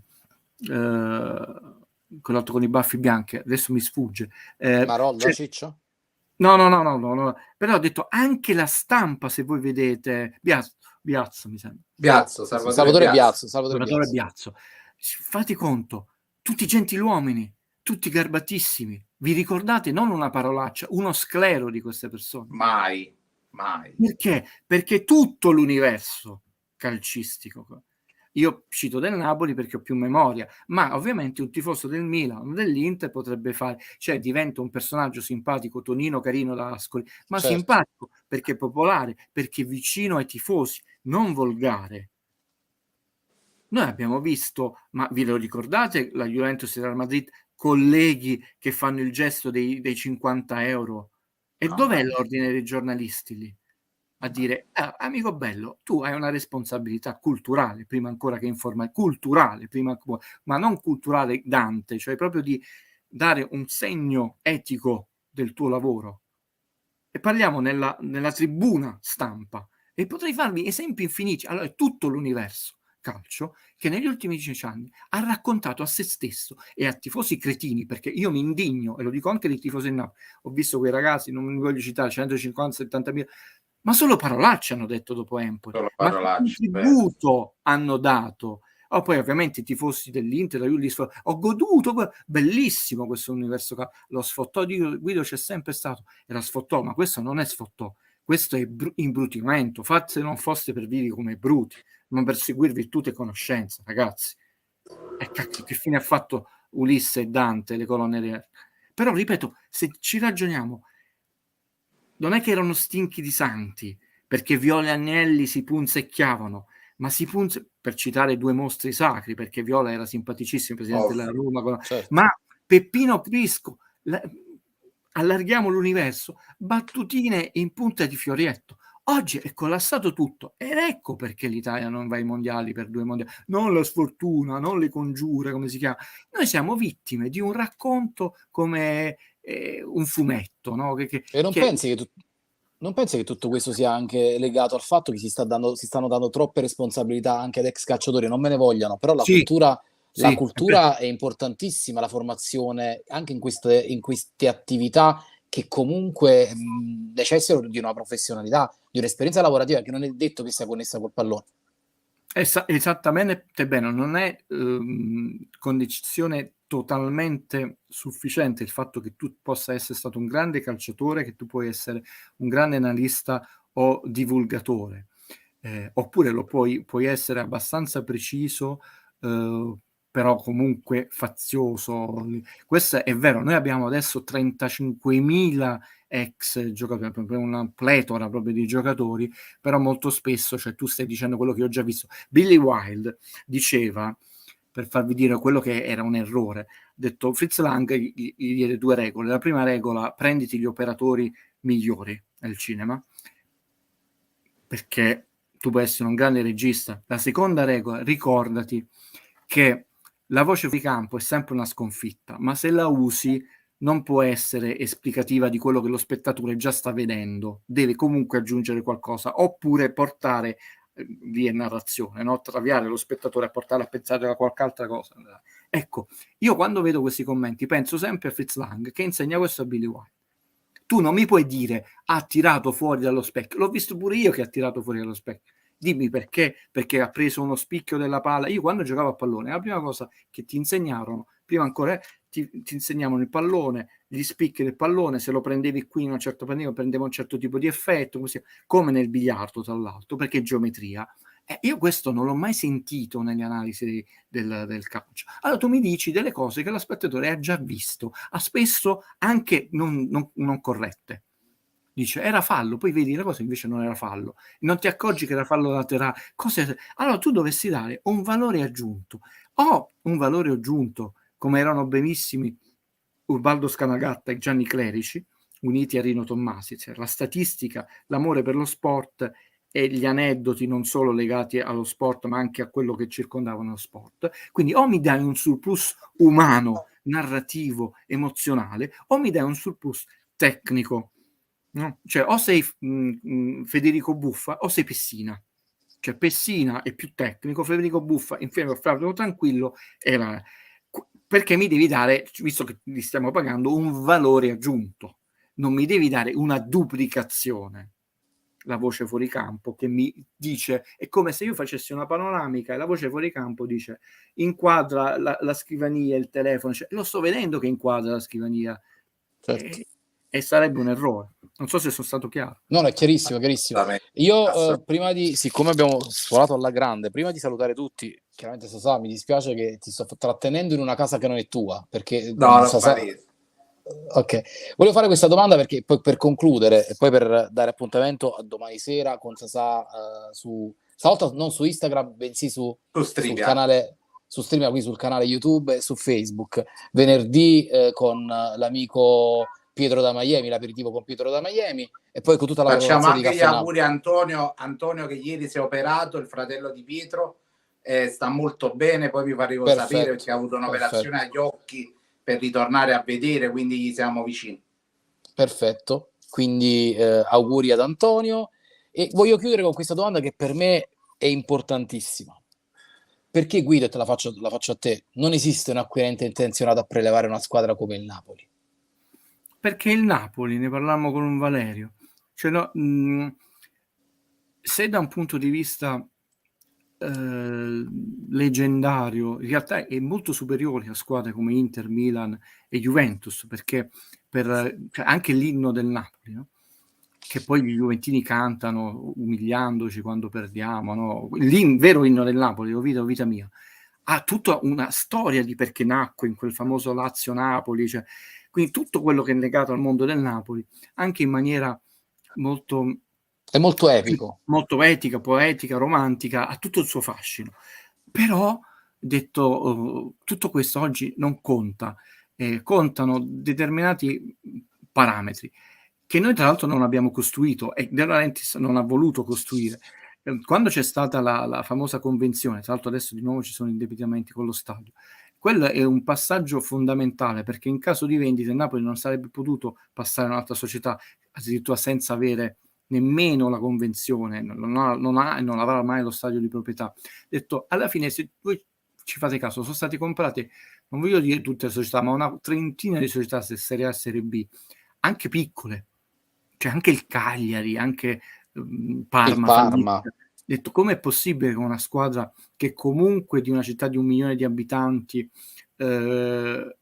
probabilmente la squadra italiana che ha più tifosi al mondo, molti più della Juve, Inter, Milan, perché purtroppo è una città di emigranti. Noi ne abbiamo siamo veri tifosi, non di simpatizzanti, perché probabilmente la Juve è quella che ha più simpatizzanti, ma di tifosi che veramente tifano la squadra, che soffrono. Ne abbiamo 2, Valerio adesso è andato via, 3 e mezzo, diciamo, quasi, per dire, pure io lo so. Ma questo non conta, cioè, e conta anche una città difficile, cioè comunque far parte dell'universo Milano, che è uno degli universi, non a caso Inter Milan sono passate parecchio di società, e beh, comunque Milano è il centro della finanza, è il centro della moda, è il centro della TV. Un'operazione molto bella la fece Minoli, e però non è stata seguita perché il centro televisivo di Napoli era quasi chiuso, e quando lui volle fortemente portare, e fu sbeffeggiato un po' al sole, a Napoli, praticamente lì lavorano 7 giorni su 7 da anni, e poi è nata la squadra, è nata lì. E vedete quanto è importante avere lì veramente il visionario, cioè quello è il visionario, ragazzi. Uno che dice il centro televisivo Rai in questo momento a Napoli è come se non esistesse. Io ci vado a mettere una cosa che non esiste, una fiction così, perché non esisteva, non è una fiction che esiste e la sposto a Napoli, è facile così. E lì ho creato non solo economia, ho creato talenti, ho creato anche registi. Muccino si è andato a fare le ossa lì, e poi è diventato Muccino. Ecco, questo serve. Il tessuto sociale, sì, servono tutte e due le cose, e noi siamo carenti. È un discorso molto complesso. Adesso chiedo intanto scusa a voi due e a tutti i presenti, non lo vorrei banalizzare. Chi ha detto lo stai banalizzando, questo è un discorso su cui si tornerà a fine stagione, sono convinto, con noi, oltre ai numeri, perché noi vedremo, senza neanche bisogno, potremmo dire, ci possiamo esporre culturalmente, uso la parola culturalmente, la stagione prossima è la stagione Ventura. Cioè, ma come fate a dire? Non avete manco bisogno di vedere acquisti? No. Il calcio è diventato quasi una scienza esatta. Sì, è così. È così, è chiaro che Guido Gentile non può prevedere la papera del portiere, però l'errore che si fa nelle persone, perché quello nessuno di noi lo può prevedere, ragazzi. Intanto è la società che ti porta a avere determinati giocatori, e avere determinati giocatori nel lungo ti portano dei risultati o altri risultati. È sbagliato prendersi, chiudo con Marquinhos, però Marquinhos è il giocatore che il Napoli, vediamo di nuovo da un altro punto di vista, perché viene preso un giocatore del genere? Per non mettere in difficoltà Di Lorenzo, perché se tu prendi un giocatore non più forte di Lorenzo, appena meno forte di Lorenzo, vedete quanto cala il suo rendimento. Devi prendere un giocatore che mai, manco con Di Lorenzo, con la tonsillite, l'influenza, la moglie che sta incacchiata, è messa in discussione. Lui sa che giocherà, che comunque Gattuso, Ancelotti, Spalletti, Guido lo metterà in campo, pure se sta a mezzo servizio. E invece viene accusato, non lo voglio difendere, un giocatore, cambiate la prospettiva, viene preso proprio per quella ragione. Perché altrimenti... Infatti il nostro punto di vista era proprio quello, era proprio perché la società accetta questo tipo di calciatore, o meglio lo tollera nella squadra, nulla diciamo contro chiaramente Malqui, perché la colpa è di chi poi fa questi acquisti. Abbiamo fatto Noi vedere la slide l'abbiamo con tutti i fatto con trasferimenti. Maggio, l'abbiamo fatto con Callejon, l'abbiamo fatto con tanti giocatori, lo facevamo con le punte. E attenzione, lì avevamo il maestro Sarri che sta facendo malissimo quest'anno con la Lazio, che non faceva giocare nessuno, nonostante avevamo qualità. Sarri è uno che ha fatto andare via, che non faceva allenare con la squadra non Zalageta, come si chiama? Duvan Zapata, lapsus, che mi sembra che un'onesta carriera in Serie A l'ha fatta. Quindi, di nuovo, società, allenatore, DNA. Quando abbiamo avuto un certo tipo di allenatore, una volta e mezza, dobbiamo dire questo, chiudiamo con questo, almeno io poi non parlo più, la città, spinta dalla narrazione, questa è la vera verità che sbattuta in faccia stasera, mi espongo, ha avuto paura di vincere. Il Napoli, da De Laurentiis ai colleghi e ai tifosi, in realtà questo ha avuto paura di vincere, perché quella era la strada che ti portava a vincere, non oggi, non domani. Oggi con quel tipo di struttura, di società che sarebbe cresciuta, oggi potevamo essere campioni d'Italia perché hanno toppato quelle squadre e tu comunque eri sempre in quei gradini alti, ti manca l'arbitro o qualcosa e quindi non vinci mai. Quest'anno che gli altri erano molto deficitari era il tuo anno, ma non lo è stato perché tu non hai mai colmato quelle gap, perché quando hai avuto la possibilità di vincere, il Napoli ha avuto paura di vincere, la reazione è stata l'insulto. Io condivido tutto quello che dici e ti dico di più, a fine stagione, quindi mancano 4 partite, ci incontreremo, spero in questa chat, proprio per fare un quadro non statistico e sportivo come facciamo solitamente, ecco, per ritornare su questo che stai dicendo, insomma, su tutte le questioni che girano intorno al calcio Napoli, ma che non riguardano poi il Napoli squadra, quindi il contesto sociale, il tifo, che quest'anno, insomma, è stato condizionato anche dal modo di narrare le vicende del Napoli. Perché se la squadra di De Laurentiis, per esempio, oggi è contenta che raggiunge l'obiettivo, domenica al Maradona non ci sarà tifo, non ci sarà, a quanto pare sono stati venduti 2000 tagliandi e questo è bruttissimo.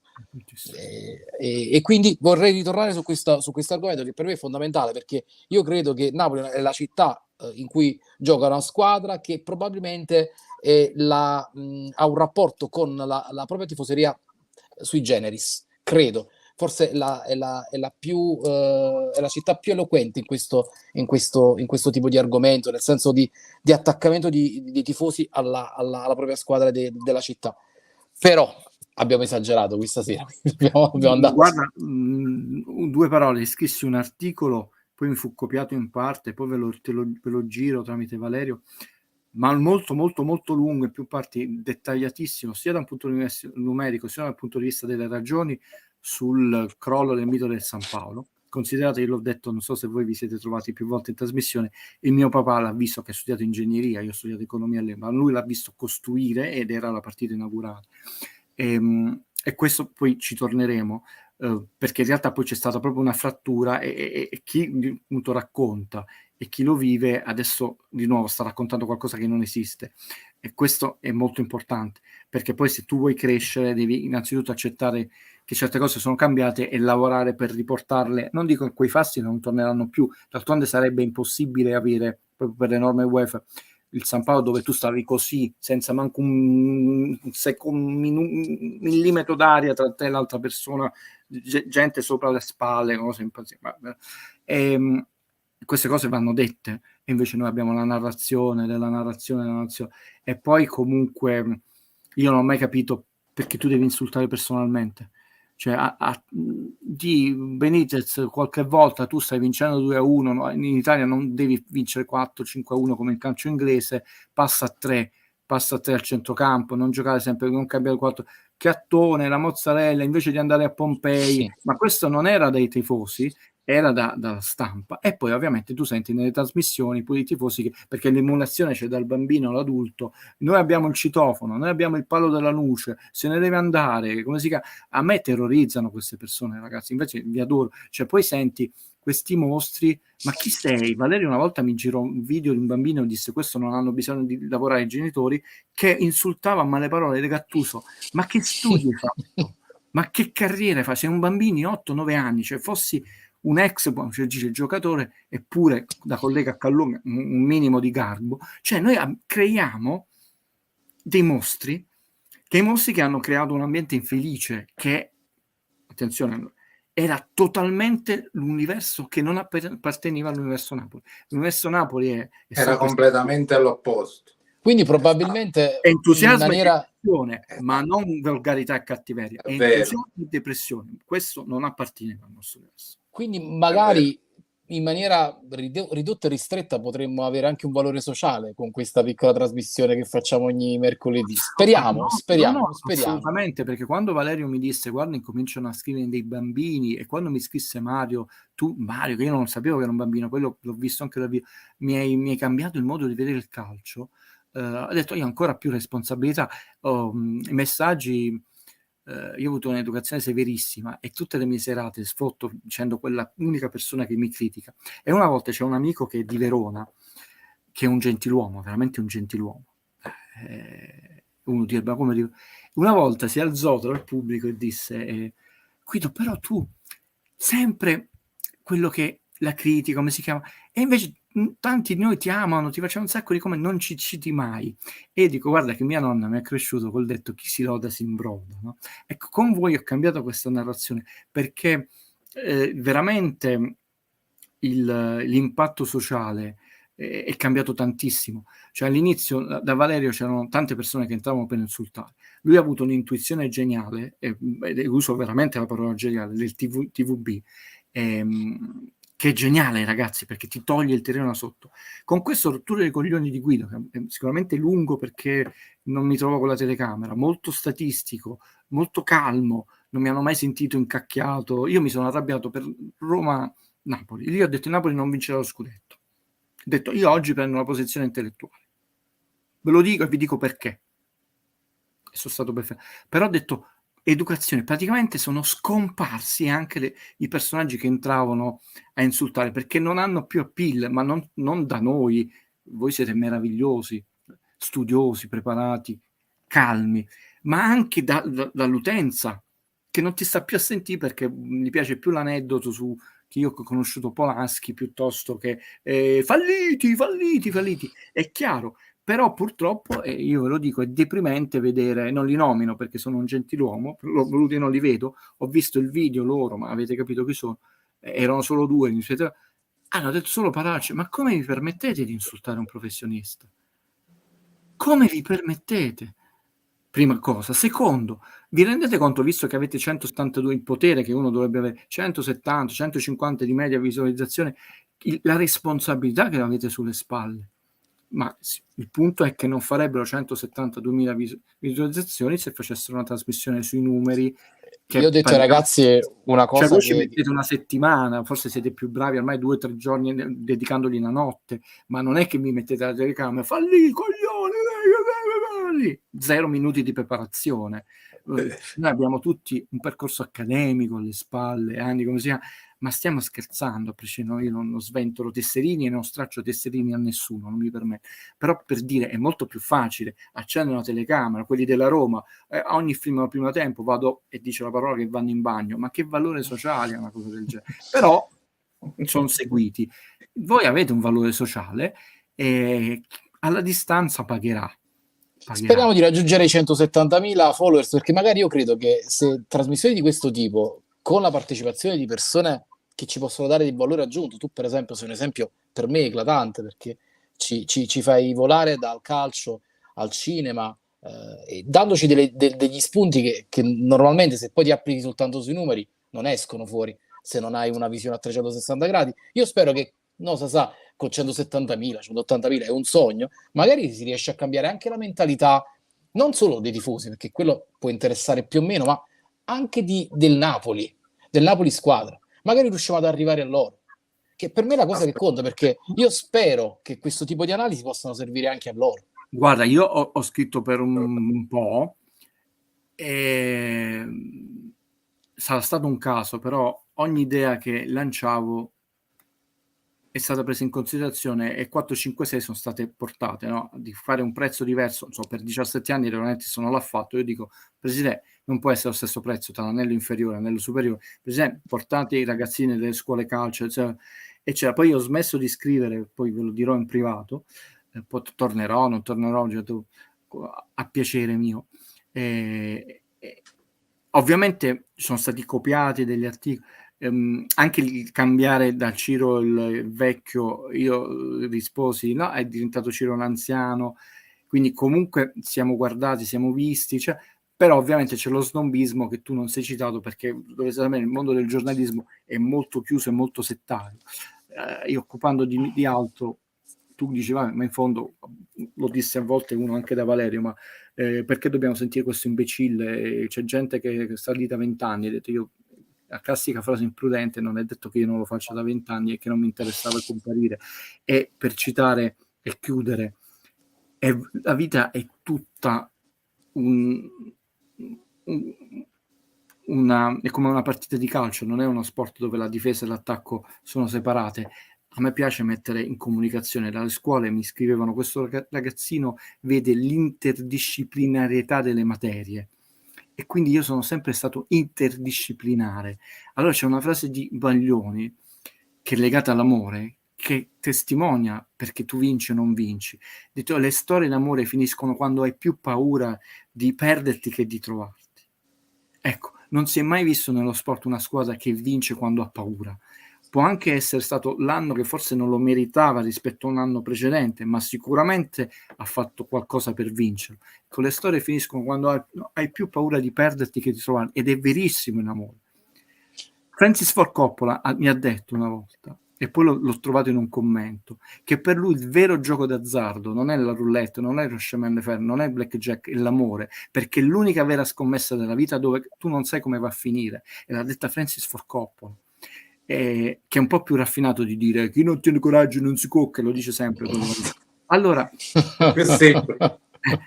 anche oggi con l'inclusione non va detto. Allora, per rispondere a quella domanda che mi avete fatto e chiuderla, ragazzi, perché tu per vincere devi avere vincere. Io c'ero a Napoli-Juventus 2-1 e Napoli, sapete che aveva fatto? Aveva perso una partita immeritata a Milano con un gol di Bergami sotto la traversa da dentro l'aria a 8-9 minuti della partita, molto, diciamo, chiacchierata una partita.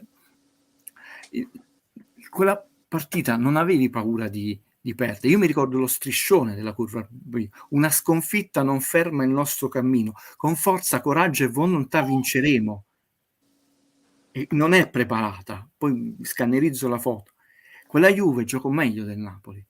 Il Napoli rischiò il 3-1, mezzaluna di Volpecina che si era sulla fascia, cross, tiro di testa Maradona che fosse stato un po' più alto, avesse fatto di nuovo la mano di Dio, segnava Tacconi che la para a due tempi. In bocca al lupo Tacconi. Certo. Forza, coraggio e volontà, vinceremo. Non dovete vincere, devi vincere. Forza, coraggio e volontà, vinceremo. Una sconfitta non ferma il nostro cammino. Questa è la differenza, perché quelli hanno vinto e questi no. Noi con questo credo che possiamo salutarci. Sasà, tra l'altro devo fare mea culpa perché in privato ci siamo detti, e questo è il bello del calcio: quando l'Inter incontrerà il Bologna troverà un amico che è Mihajlovic, perché questo calcio che ci ha reso forse drogati da questi retro pensieri. Mihajlovic, insomma, ci ha fatto vedere che il calcio è bello proprio per questo. Cioè, questa è l'essenza del calcio, che è tutto non scritto, e infatti l'ha dimostrato con la bellissima vittoria contro l'Inter, che purtroppo a noi non arreca vantaggio, ma che comunque secondo me dà che ha preso un gol come noi l'abbiamo preso con Merette, perché Rado ha preso un gol tipo quello di Meretti, il karma. Però insomma a me anche ha fatto peggio, molto piacere, perché l'ha proprio lasciato, per quanto possa essere peggio, perché ma noi abbiamo visto Buffon in settimana, Donnarumma andare a vuoto. Questo è un tema tattico su cui bisognerebbe un attimo ritornarci. Sì, ma diciamo, diventa troppo lunga, però si sta anche lì. La narrazione è forte con i piedi, gioca perché è forte con i piedi, devono essere forti con i piedi i portieri. Io ho visto un solo portiere fortissimo con i piedi e l'ho visto Garella. sì, No, scherzo. no, quello era ed è Pepe Reina, perché io c'ero Napoli-Bologna, la prima partita di Benitez, e il pubblico rumoreggiava perché era un citofono, abbiamo preso un citofono, c'erano nel video di YouTube delle papere, non delle grandi parate, fu premiato un anno come miglior giocatore del Liverpool. Questo praticamente, voi sapete che i giocatori si riscaldano, si passano la palla ai tiri, invece di parare, questo tirava ai suoi compagni dei lanci da 40-50 metri, aveva la maglia da portiere, e il tifoso, io stavo lì e dicevo, è il portiere, ma perché sta lì? E 1 e 2, e vedevi che era più preciso, e lì nacque l'amore. Ho detto, ma questo è precisissimo con i piedi, e tu gli arrivavi addosso e lui con una calma tu riprendevi. Noi il gol che facevamo con la Lazio, il 3-0, quello con Allan, dei 29 passi, toccarono la palla tutti i giocatori, perché l'azione ripartì, ritornò indietro, lui la fece ripartire, e poi, perché fanno vedere su YouTube, poi solo il taglio, lui entra, l'entrata più l'Amsic.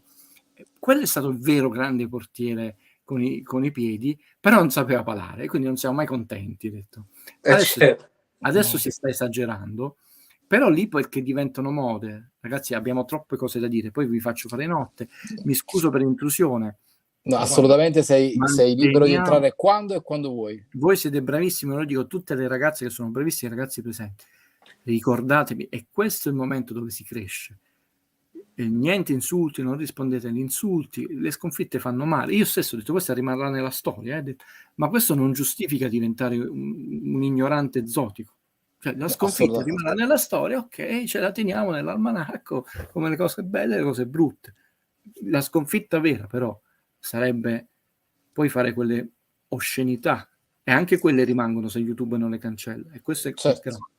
Poi alla fine, voglio dire, non servono nemmeno a nulla quando le rileggi, le risenti, insomma, articoli sgrammaticati o interventi video sbagliati, alla fine non danno un valore aggiunto a quello che si sta dicendo. Qui si cerca sempre di trovare un qualche cosa che possa essere utile per il bene del Napoli e anche diciamo il bene nostro, per cercare di vivere meglio le sconfitte. Ecco. Esatto, perché poi se tu sei tifoso del Napoli devi mettere in preventivo almeno in una stagione che ti va bene, sono 38 partite, se ne vinci 24, 12 e sono quante ne ha vinte Gattuso l'anno scorso, 26 insomma, quanto ti daranno lo scudetto quest'anno, quindi 10-12 tra mezze delusioni e delusioni, lo sai, e questa è la famosa fredda statistica. Poi se vogliamo andare appresso, le vinciamo tutte, mi ha detto un uccellino, ma io ho visti concentrati, 10 finali, come si chiama? E state appresso a ste cose, però tutto, tranne il City Liverpool di qualche anno fa che hanno fatto 99, non ho detto quante, i 102 della Juve di Conte, ma quante squadre vincono tutte le manco ne hanno vinte tutte, per dire. Quindi diciamo una squadra che vince 26 partite in un campionato, 28 sarebbe una cosa eccezionale, e comunque ci sono altre 10 partite che non hai vinto. Il Napoli che se fa 24 vittorie ed è un ottimo campionato, 25 diciamo 25 l'anno scorso, però sono 13 partite, diciamo 8 pareggi e il resto sconfitte, quindi si devono sapere accettare. Però anche lì bisogna alzare il livello, anche i tifosi lo devono alzare. È arrivato il momento. I ragazzi come Mario, oppure quel ragazzo che ha adottato la famosa classifica Guido, no? Della comparazione tra l'andata e il ritorno, e quindi non devi scendere, e ormai quelli non si fanno fa più fessi, ormai vanno bravo. Va bene, io nell'augurarvi a tutti buonanotte e ringraziarvi, ricordo la mia classifica, che credo a questo punto coincida con quella di Guido: Inter, Milan, Juventus e Napoli. Forse posso sbagliare. Ancora Inter, sei fiducia? Secondo me un pareggio lo fa il Milan. Questa è la mia classifica, io credo che coincida anche con la sua. Probabilmente ci può stare soltanto un'inversione Juve-Napoli, là potrebbe esserci il mio errore, potrebbe esserci soldi, perché ragazzi, tra il terzo e il quarto la gente non pensa. 8 milioni, mi sembra 8 milioni solo di benefit dal campionato, poi altri benefit che non mi ricordo, mi sembra anche televisivi, cioè tu ti paghi un giocatore. Assolutamente sì. Buonanotte a tutti, ci diamo appuntamento a domani sera, tutte il palinsesto. delle buone giornate, fate cose buone perché le fate sempre meglio, e poi sabato vedremo. Vedremo. Forza Napoli sempre, buonanotte. Sempre, col sorriso. Sempre, buonanotte.